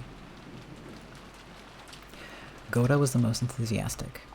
During the family conference, he'd been told to concentrate his efforts, especially on cooking, and he'd been specially exempted from several tasks that servants normally must do. Goda, who was a show-off, seemed to be feeling particularly superior because of that. He let Genji and the rest prepare the rest of the mansion, and worked on making breakfast in the kitchen. Oh, thank you, I will actually save. It's been a while. I missed that line. I clicked the wrong button. Also, hey, babe. Glad you're still here. Thank you for reminding me to save. Genji split the work with Shannon in common, and they carried out various tasks. Shannon headed to the dining hall and knocked. Last year, the family conference had continued into the early hours of the morning. It wouldn't have been odd if this year's conference had done the same. Considering the possibility that they were still having a discussion inside, she knocked. But there was no response. so she opened the door and said good morning.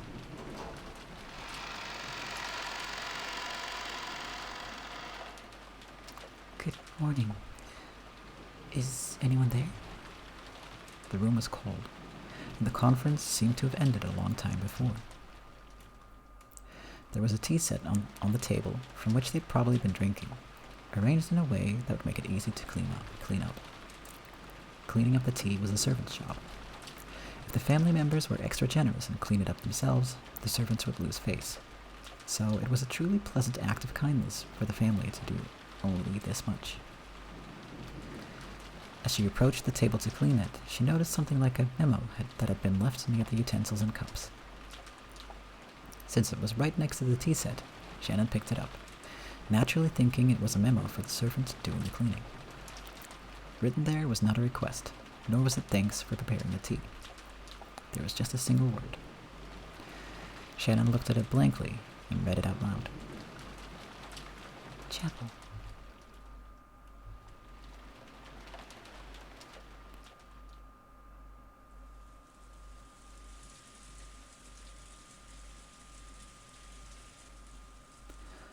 A small sound kept repeating over and over. Normally, that sound would have been too trivial to be worth caring about. If only I could stop hearing it soon. I could go back to sleep right away, she thought vaguely. But no matter how much time passed, the sound did not end. It repeated over and over. Shut up. Who is it? Banging on the door this whole time? As soon as she realized that, she woke up. Someone was knocking. Then she noticed that it wasn't just a knock, but a voice as well. Rosa-sama. Rosa-sama. Good morning. Oh, wait. I'm coming now. It had been Genji's voice. Looking at the clock, it wasn't even 7 a.m. yet. It was clearly too early to wake the guests. Did something happen that was bad enough to cause this? She felt her sleepiness increasingly fade thanks to this premonition of misfortune. Though Genji was a servant, Rosa had known him since her childhood days, so even though she was slightly defenseless in her pajamas, she opened the door a crack and answered.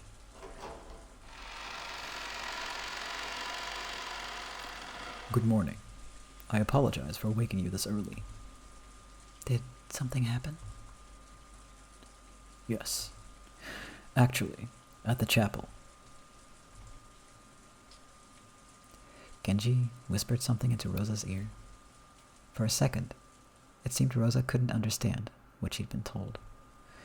After having it repeated several times, she realized that apparently something strange had happened. Rosa closed her door for a second, changed her clothes quickly, and followed Genji towards the mansion.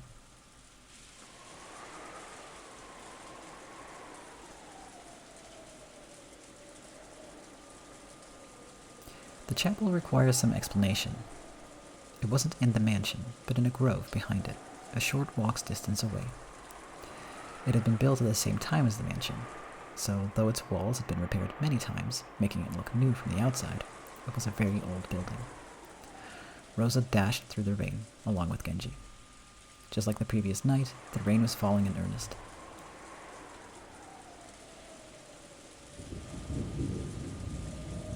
Eventually, the chapel came into sight from beyond a thin grove.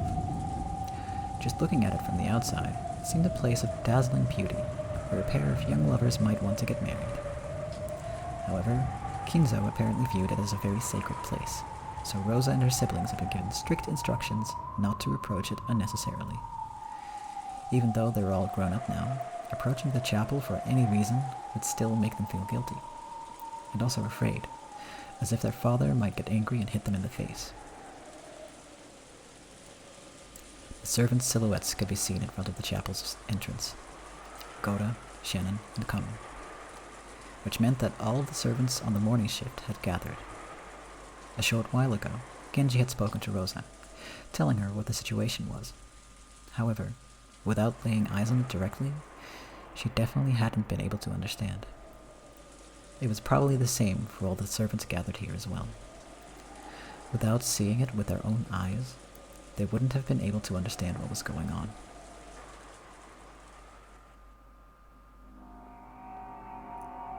on the door at the entrance to the chapel was something very large, drawn with a creepy, stringy paint that made one think of blood. Something like a creepy magic circle.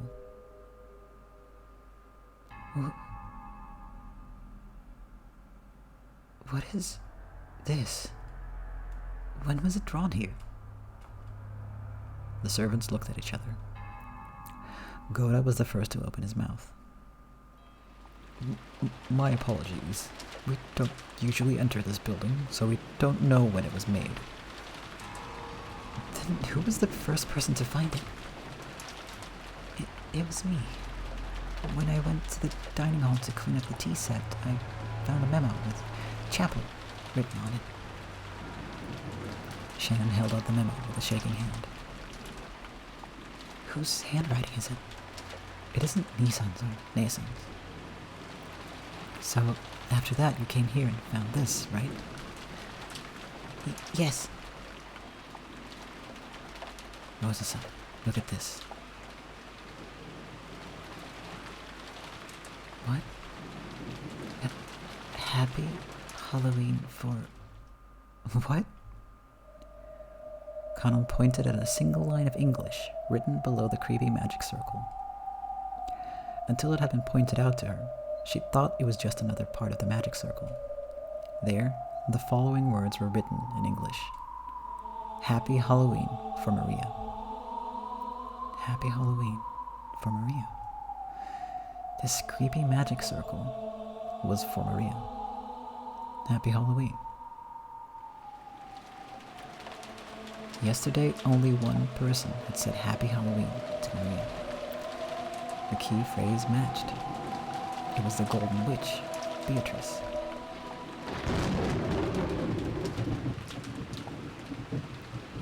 What about Maria? She should be sleeping with her cousins, right? Did you check? My apologies. We just now realized that Maria-sama's name was written here. We still have not checked. Quickly. What are you doing? I'll go check on Maria and come back. Tell Kraus, Nissan, and the rest too. After that, follow their instructions. After saying that much, Rosa finally noticed that something was odd. Her own rank in this family conference was the lowest of the four siblings. Why had she been the only one called during a normal situation like this when the other siblings hadn't been? Even if Maria's name had popped up. Could it be... what? Yes. We tried to contact Kraus-sama, but we couldn't find him. Madam was not in her room. Judging by the condition of the sheets, she might not have returned to bed at all last night. Rosa felt something creepy crawling slowly up her back. Did you check inside the chapel? No, not yet. We tried, but... Actually, the lock to the chapel is special, so the master key will not work. There is a single key that can open it, but that key is missing from the key box. She didn't want to get closer to the door of the creepy magic circle if she could. Rosa readied herself and approached, then tried pushing and pulling the knob. All she felt was the resistance of the sturdy lock. We searched to see if there was a window we could enter through, but I think we'd have to break one of the windows if we wanted to check inside. What do you think? There's no way I can give you approval to do something like that. This is Father's precious chapel. At that time, the events of the previous day swirled around in the back of Rosa's mind. That's right. When I met that witch in the rose garden, didn't she hand Maria an envelope? Yeah, there's no mistake, she did hand it over.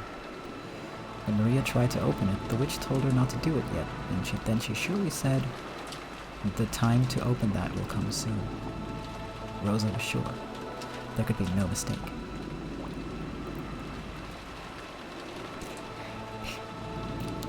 Hey, Cake, thank you for the bits. How are you doing? So thank you for being here.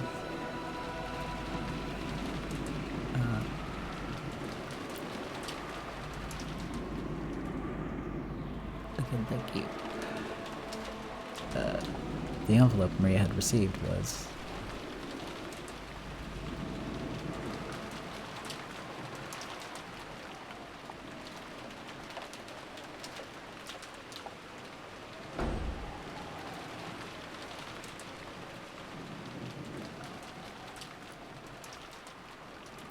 After dashing back to the guest house, Rosa approached the cousin's room while hiding her footsteps.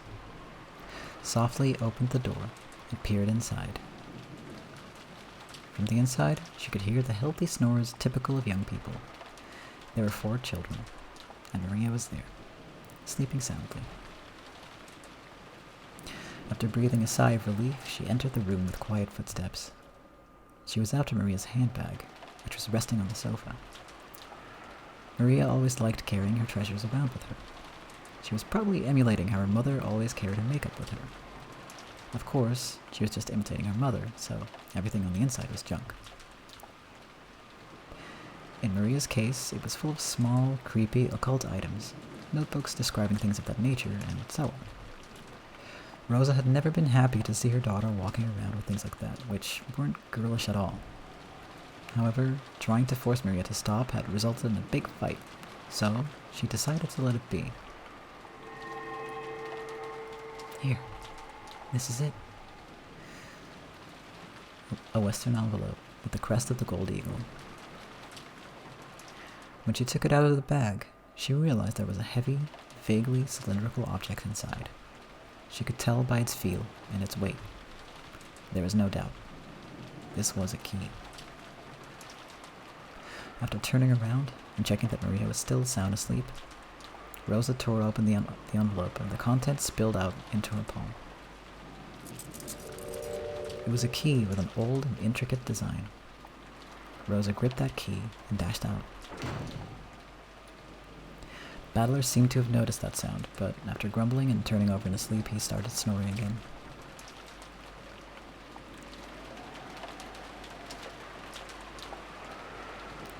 Kenji-san, could this key be the key to the chapel? Where did you... Yes, this is the key to the chapel. Rosa approached the creepy magic circle once again and put the key in the keyhole. There was a strong resistance, and after it resisted for a short while, it stopped resisting with a clunk. Then, squeaking with a noise that hurt one's ears, it slowly began to open.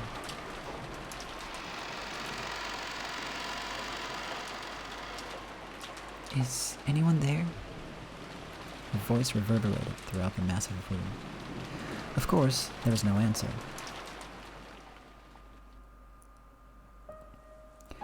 The chapel had a high ceiling, and the air was cold.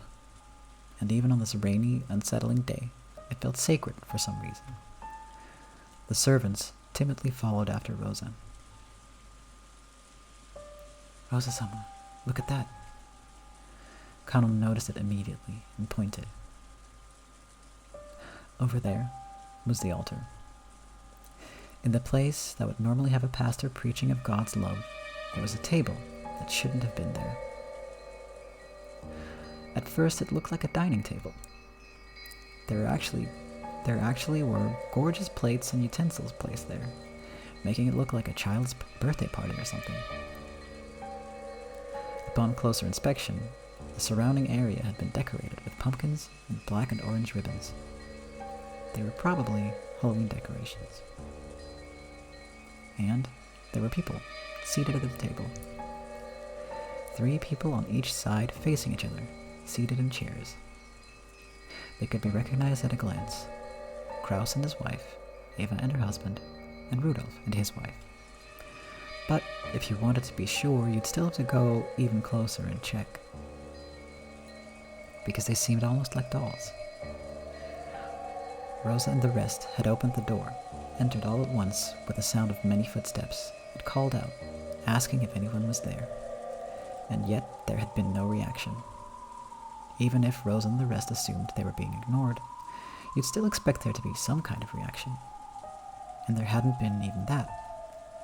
So at first, it felt like someone had set down some dolls that greatly resembled those people.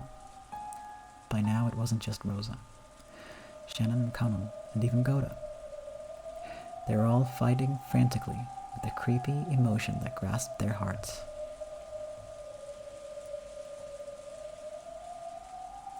Nisan, Nesan.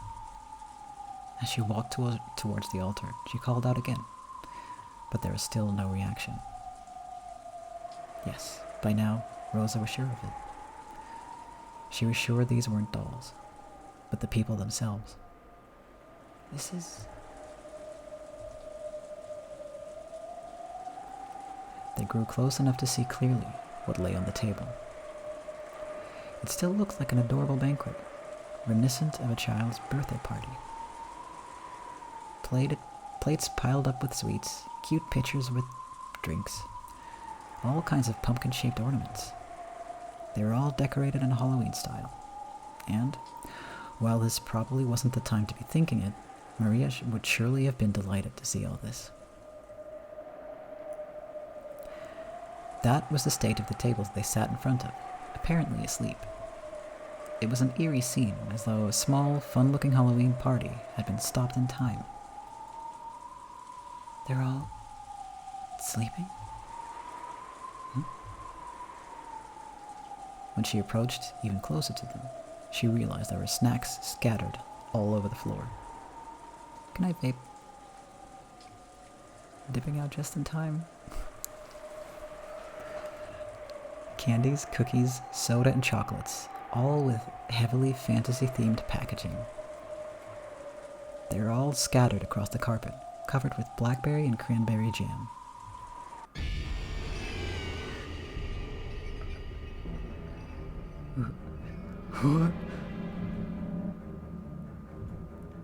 Rosa and the rest finally realized what the situation was. It was a Halloween party. A banquet for those not of this world. Kraus, Natsuhi, Eva, Hideyoshi, Rudolph, and Kie were seated in chairs, apparently asleep, but all dead. How could you tell that they were dead and not simply sleeping? That was because they'd been vertically sliced open from their chests to their stomachs.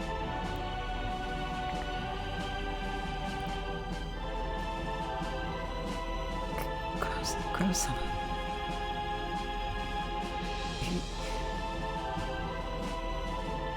How cruel. The six of them had sat down at a Halloween party before having their stomachs split open, killing them. Then the jam covering the floor must be what overflowed from their stomachs once they'd stuffed themselves completely, right? No. The contents of their stomachs had been scattered all over the floor, and that wasn't all. Out of their stomachs, it was almost as though they'd poured out, as though snacks had overflowed from there. Candies and cookies and soda and chocolates had poured out, stained with blood, and had scattered across the floor. What could have happened to cause this? It's almost as though their stomachs were stuffed full to bursting with sweets. And it all poured out when their stomachs split open.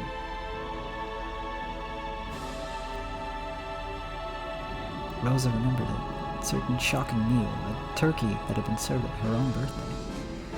When it had been cut open with a knife, out flowed one of her favorite foods.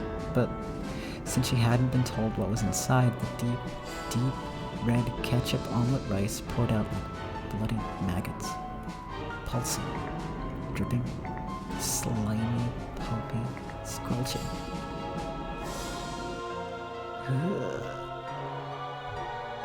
Ah. The trauma of her youth was revived. Rosa felt a monster raging inside her stomach as the acid started to rise. Unable to hold back, she threw it all up on the floor. Her empty stomach had nothing but stomach acid. The scene in front of her was no fun Halloween party now. The three couples were enshrined right there, their stomachs vertically wrenched open. With so many snacks had been stuffed in there, pulpy, squishy. Blood and guts and sweets were overflowing onto the floor, blood-stained, sticky, sloppy, pulpy, sweet snacks that made your fingers stick together. Gummy, but stained with entrails. Sloppy, pulpy. What was that I stepped on just now? That didn't feel like a candy or a cookie or a soda or a chocolate. I'm scared. What did I step on? I can't even look at the bottom of my foot. What a gruesome Halloween party. From far away, it looked truly beautiful, fantastical, and fun. But from up close, it was horrible, disgusting, and yet somehow still beautiful. Rosa's wild thoughts tried as best they could to escape her throat with a loud voice that was neither a scream nor a roar. Gross enough. This is horrible, just horrible. Call an ambulance. Call the police. That's right, the police. Police.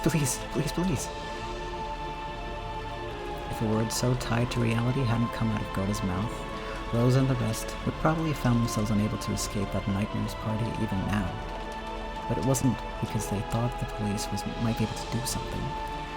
If they didn't keep yelling about the police, it felt as though another seat might be set up at this demon's party and given to them. Their own chests felt like they were expanding unpleasantly from the inside, rumbling, churning, and it was surely because candy was about to overflow from their stomachs.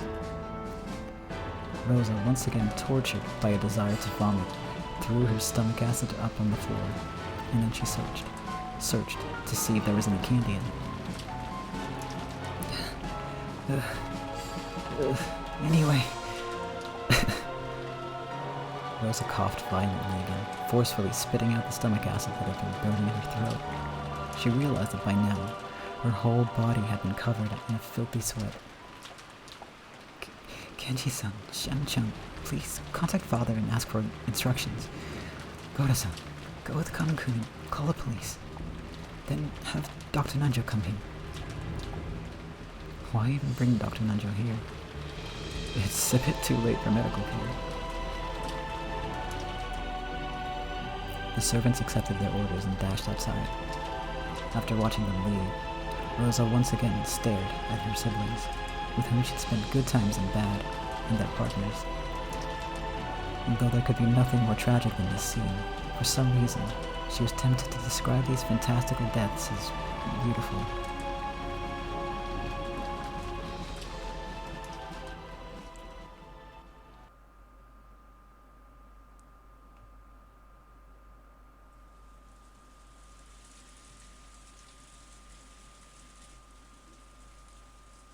They aren't here. Where'd they go? The servant room and the kitchen are both empty. What in the world happened? Ooh, Mama. Where's Mama? My letter. The letter I got from Beato. Give it back. Give it back. Ooh. Perplexing. Badler-kun, are you sure it was Aunt Rosa? Well, even I was half asleep, so I'm not too sure. But I get the feeling that in the early morning, Aunt Rosa came in and fished around in Maria's handbag. I figured there was probably a tube of toothpaste or something in there. Why would there be a tube of toothpaste in Maria's handbag? Looks like you were a little more than half asleep. Badler vaguely remembered Rosa entering the cousin's room. Also, when Maria woke up before the rest of them, she'd started rampaging around, saying that someone had opened the envelope she'd been keeping safe. Putting two and two together, they figured that Rosa had probably come and opened the envelope. A letter from the Golden Witch. I wonder what was inside. I don't know. But that envelope was for grandfather's personal use, and it had the Ushiramiya family crest on it.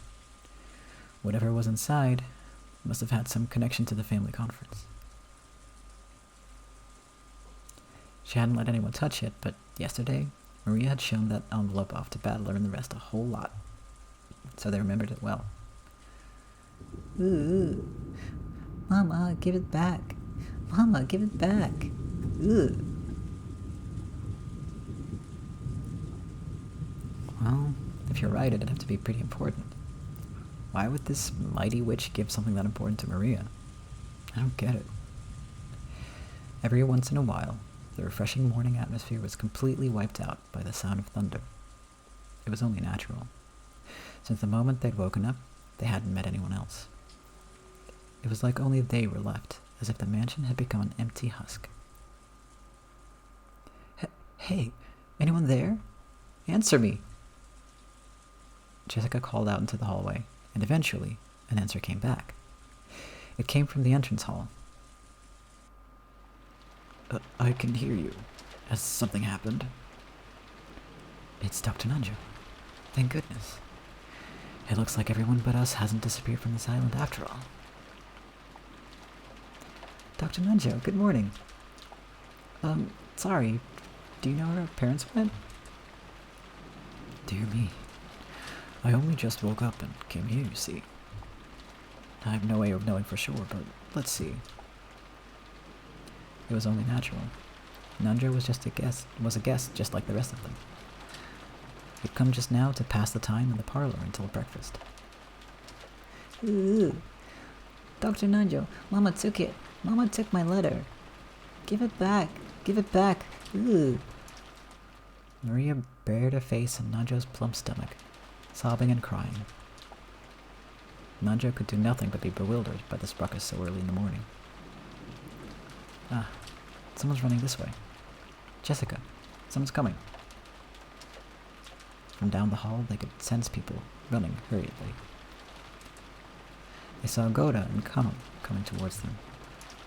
Normally, it would be disgraceful for a servant to run inside the mansion, and yet, Battler and the rest didn't even think to question that now. Maria's sobbing had become so unmanageable, they wanted to ask someone, anyone, where Rosa was. But the two servants seemed to have bigger things on their minds than Jessica, who was waving at them. Goda flew into the servant room, and when Kano noticed that Nanjo was there, he bowed and approached the doctor at a quick pace before whispering something into his ear. What did you say? Rosa-san did. Yes, I will guide you, so please accompany me. Understood. This way. Without saying anything more than that, Kanon finally noticed Jessica and bowed to her, but he wasn't calm. He dashed back down the corridor by which he had come, followed by Nanjo.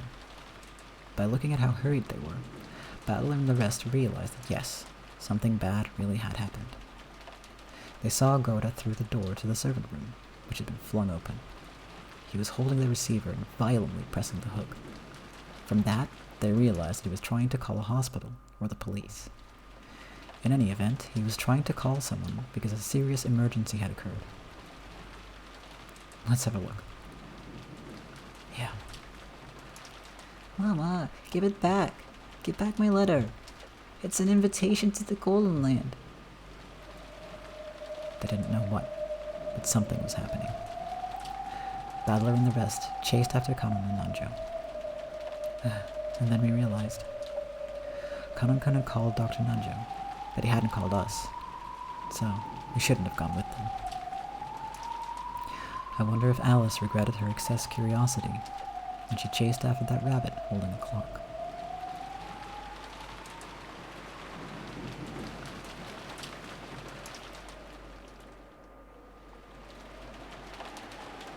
I can answer that for you, she definitely did.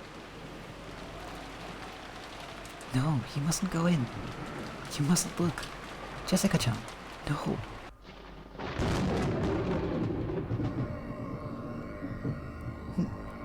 No. Father, what happened? What the hell is this? This goes way beyond bad taste. Isn't taking someone's life bad enough? What the hell is this? Going to all the trouble after they died of sitting them on chairs, slicing their stomachs, and pulling their entrails out? You went to all the trouble of stuffing their stomachs full of sweets? Why the hell would you do something so fucked up? Damn it, damn it. Nice job, you bastard. Just great. It would be best if everyone went outside. They certainly would want you all to see them like this. Nanjo told the children to go outside, but no one listened. Rosa-san, please tell them. If they keep looking at something like this, they will do nothing but harm. Rosa regretted her own carelessness. She should have realized that the children would eventually come here. She should have quickly locked up instead of standing around stunned. So the children had come here, but it seemed surely at this very moment they were having a sight burn into their eyes that was far more grotesque than the shocking meal Rosa had witnessed in her youth. While she hugged Maria, who seemed to be too shocked to show any emotion at this gruesome scene, Rosa cried for them and their parents. The four groaning and crying voices, their sadness, continued to echo in a place that should have known God's love. You piece of crap! Again, another of these murders? And this time you made it all elaborate, killing them like it's a total joke. I was rather hoping you'd thank me, not cry out in grief. Thank you? Did you just say I should thank you, you old bitch? Damn it, if there's something wrong with your ears, I'll cut them both off so you can hear better. Why should I have to see that insane way of killing and say, oh, thank you very much, Beatrice-sama, I'll beat your brains out?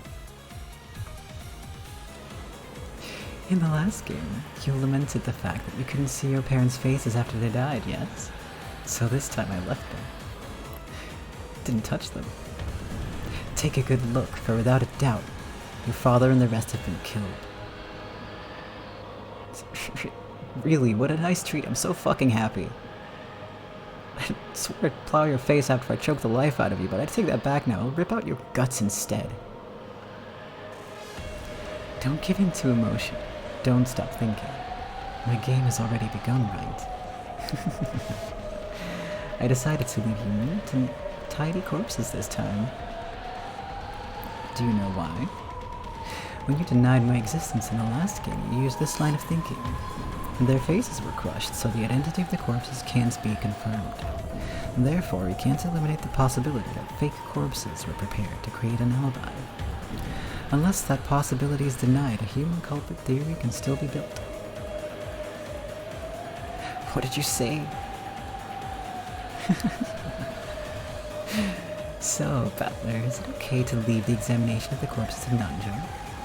Isn't it traditional in mystery novels for the doctor who performs such examinations to be an accomplice? Then don't leave the examination to him. Do it yourself. Make completely sure that without a doubt the 6 corpses are the 6 people they're supposed to be. That they really are dead, not just pretending.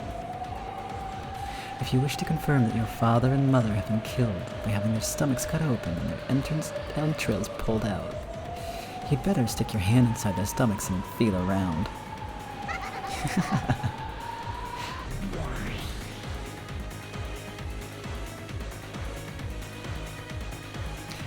I won't cry.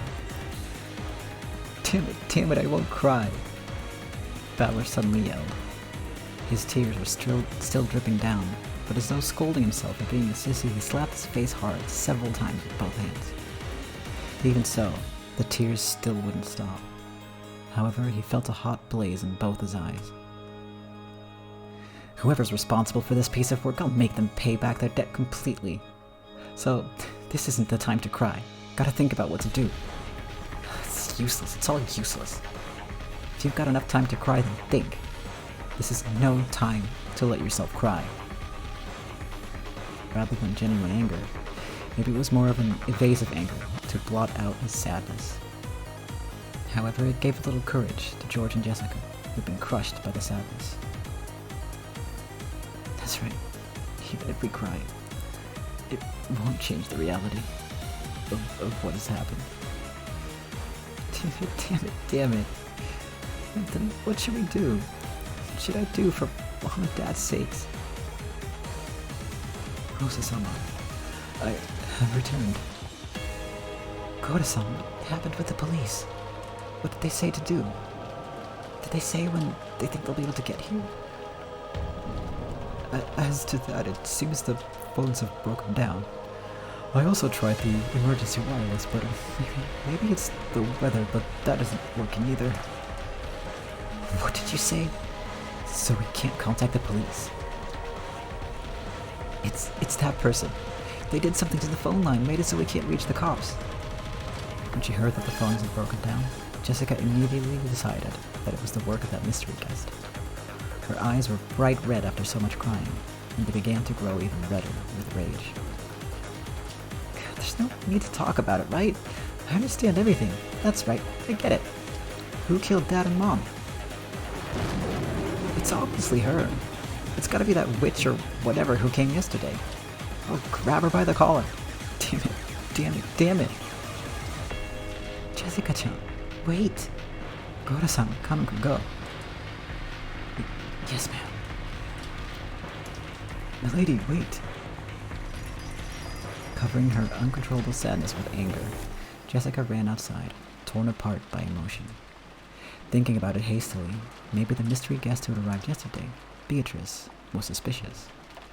However, in that instant, there was absolutely no proof she was the culprit. At this moment, she's just another guest. No more, no less. So Rosa, making an adult decision, was forced to stop Jessica in her rash rampage. Goda and Kamen picked up on this immediately and chased after her. Could the guest that no one invited, Beatrice, be the culprit? I understand how Jessica feels. I wish I could think that too. It doesn't matter who, I want someone to be the culprit so I can bash them right in the face. But before that, we need a clear understanding of what's going on. Who is this Beatrice? I haven't even seen her face. If you're looking for her face, it decorates the big portrait in the mansion. You still don't remember it after looking at it for so long? Come on, Maria. What's so funny in a situation like this? Beatrice is a witch, and the ceremony to open the door to the Golden Land has finally begun. Those 6 people are sacrifices. Come, let us begin the witch's banquet. Tonight is Halloween, so now the witches will gather to celebrate. Maria, don't I always tell you not to laugh with that creepy voice?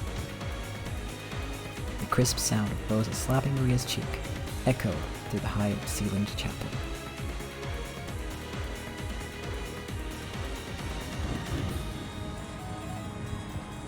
Ever since it started raining yesterday.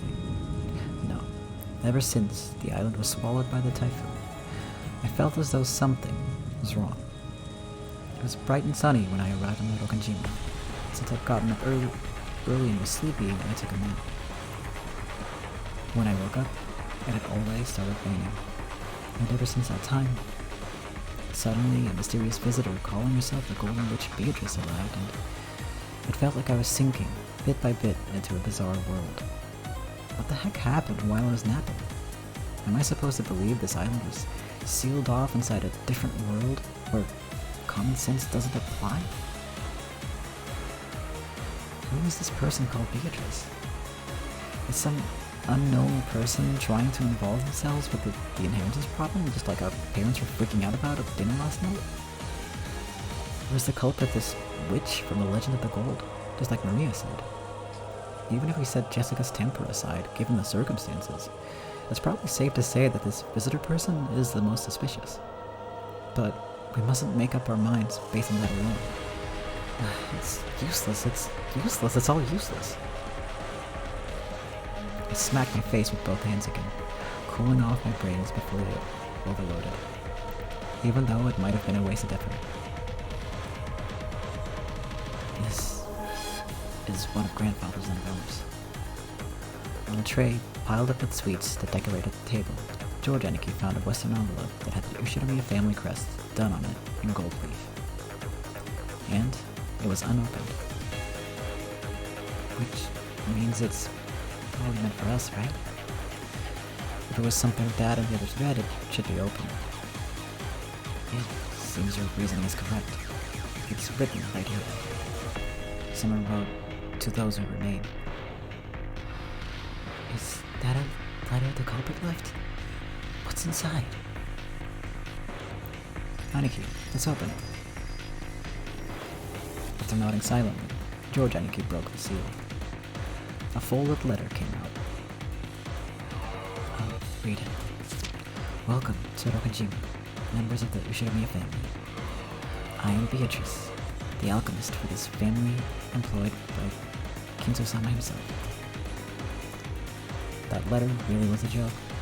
This Beatrice, who called herself the family alchemist, had announced that she was collecting the gold she'd lent grandfather, along with interest.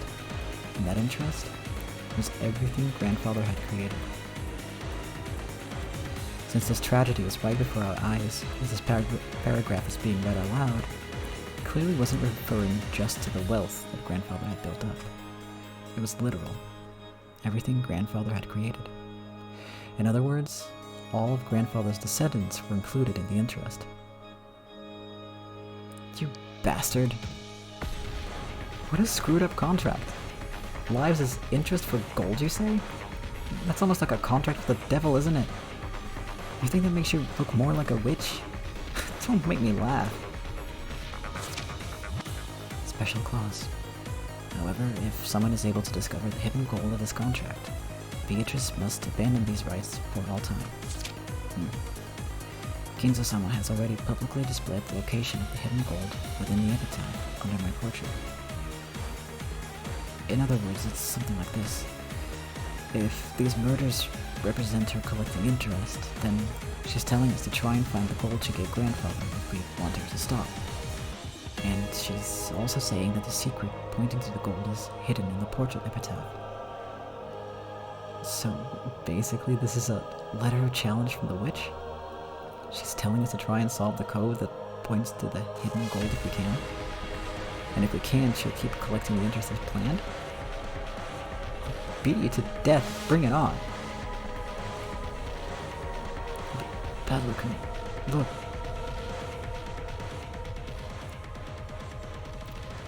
The table was covered with sweets, so even though those things were right out in the open, we just assumed they were sweets too.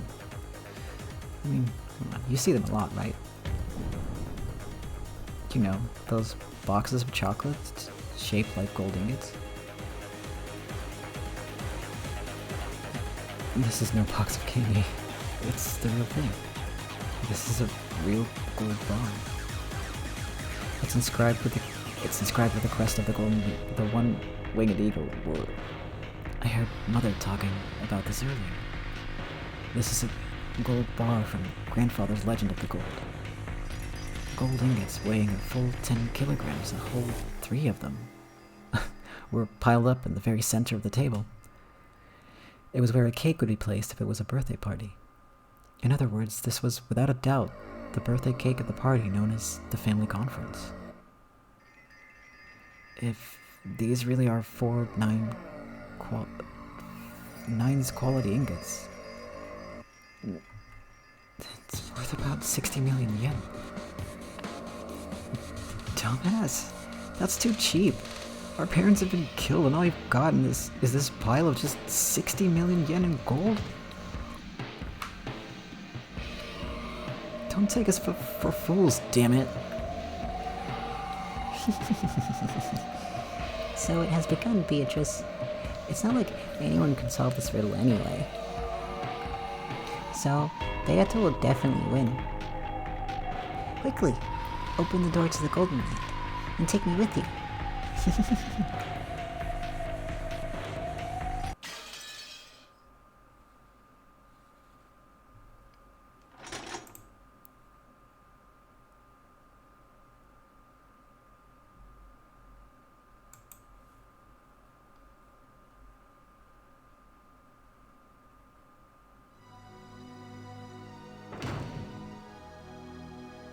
Alright.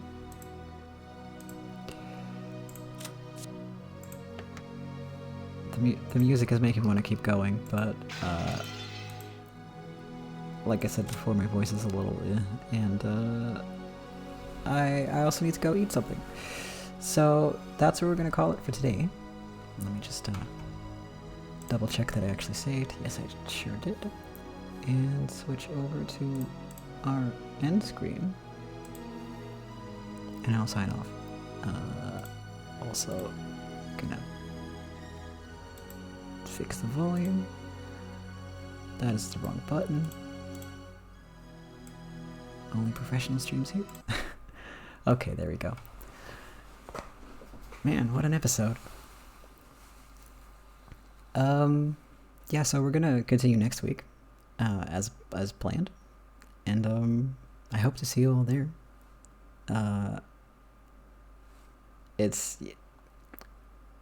Things got weird, as you just saw, and who knows, maybe there is a real witch after all. The only way to find out is to keep reading. But we're gonna do that next time. And again, thank you all for being here. I love this game a lot. I'm glad that I get to share it with people. It's a lot of fun. And I don't know, that's kind of it for today. That's all I got. Thank you all very much for watching. And thank you, Cake, for the bits. And thank you, Vape, for the save reminders, because they're very, very useful. And yeah, in terms of streams the rest of the week, I don't know. I don't have any plans right now. There might be an impromptu stream at some point, but you can check out my Twitter for that. I will definitely post before I go live. Or, you know, set the notification thing if you really want.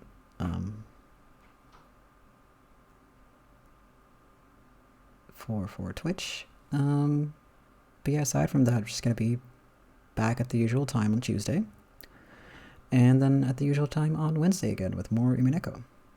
As always, the highlight is going to be added to a playlist. So if you hopped on late, you can catch up. If you missed part of this episode, you can catch up. I'll get that done ASAP. And until then, the episode's obviously up. Lulu. Hi. I'm sorry. Yeah. You missed one hell of an episode, let me tell you. I would say definitely go back and check the VOD, because things got really interesting. Yeah, you did miss it, I'm afraid. But, yeah. It's still gonna be there, and I'm gonna make sure that it doesn't get deleted. Oh, no, don't be sorry. I'm sure you have stuff to do, and I appreciate you dropping by either way. But on that note, I'm gonna sign off now and gonna go grab something to eat, because I'm hungry. Which is very impressive, actually, after the scene that we just witnessed, huh? Wow. I've been desensitized? Just a little bit. But yes, I hope to see you all again next stream. Have a wonderful evening. Thank you for being here. And, yeah. Don't eat any sweets anytime soon if you've just been watching this, is all I can say. Or maybe do if you want to. I know I am gonna. No fucks given. Anyway, have a good day. Goodbye.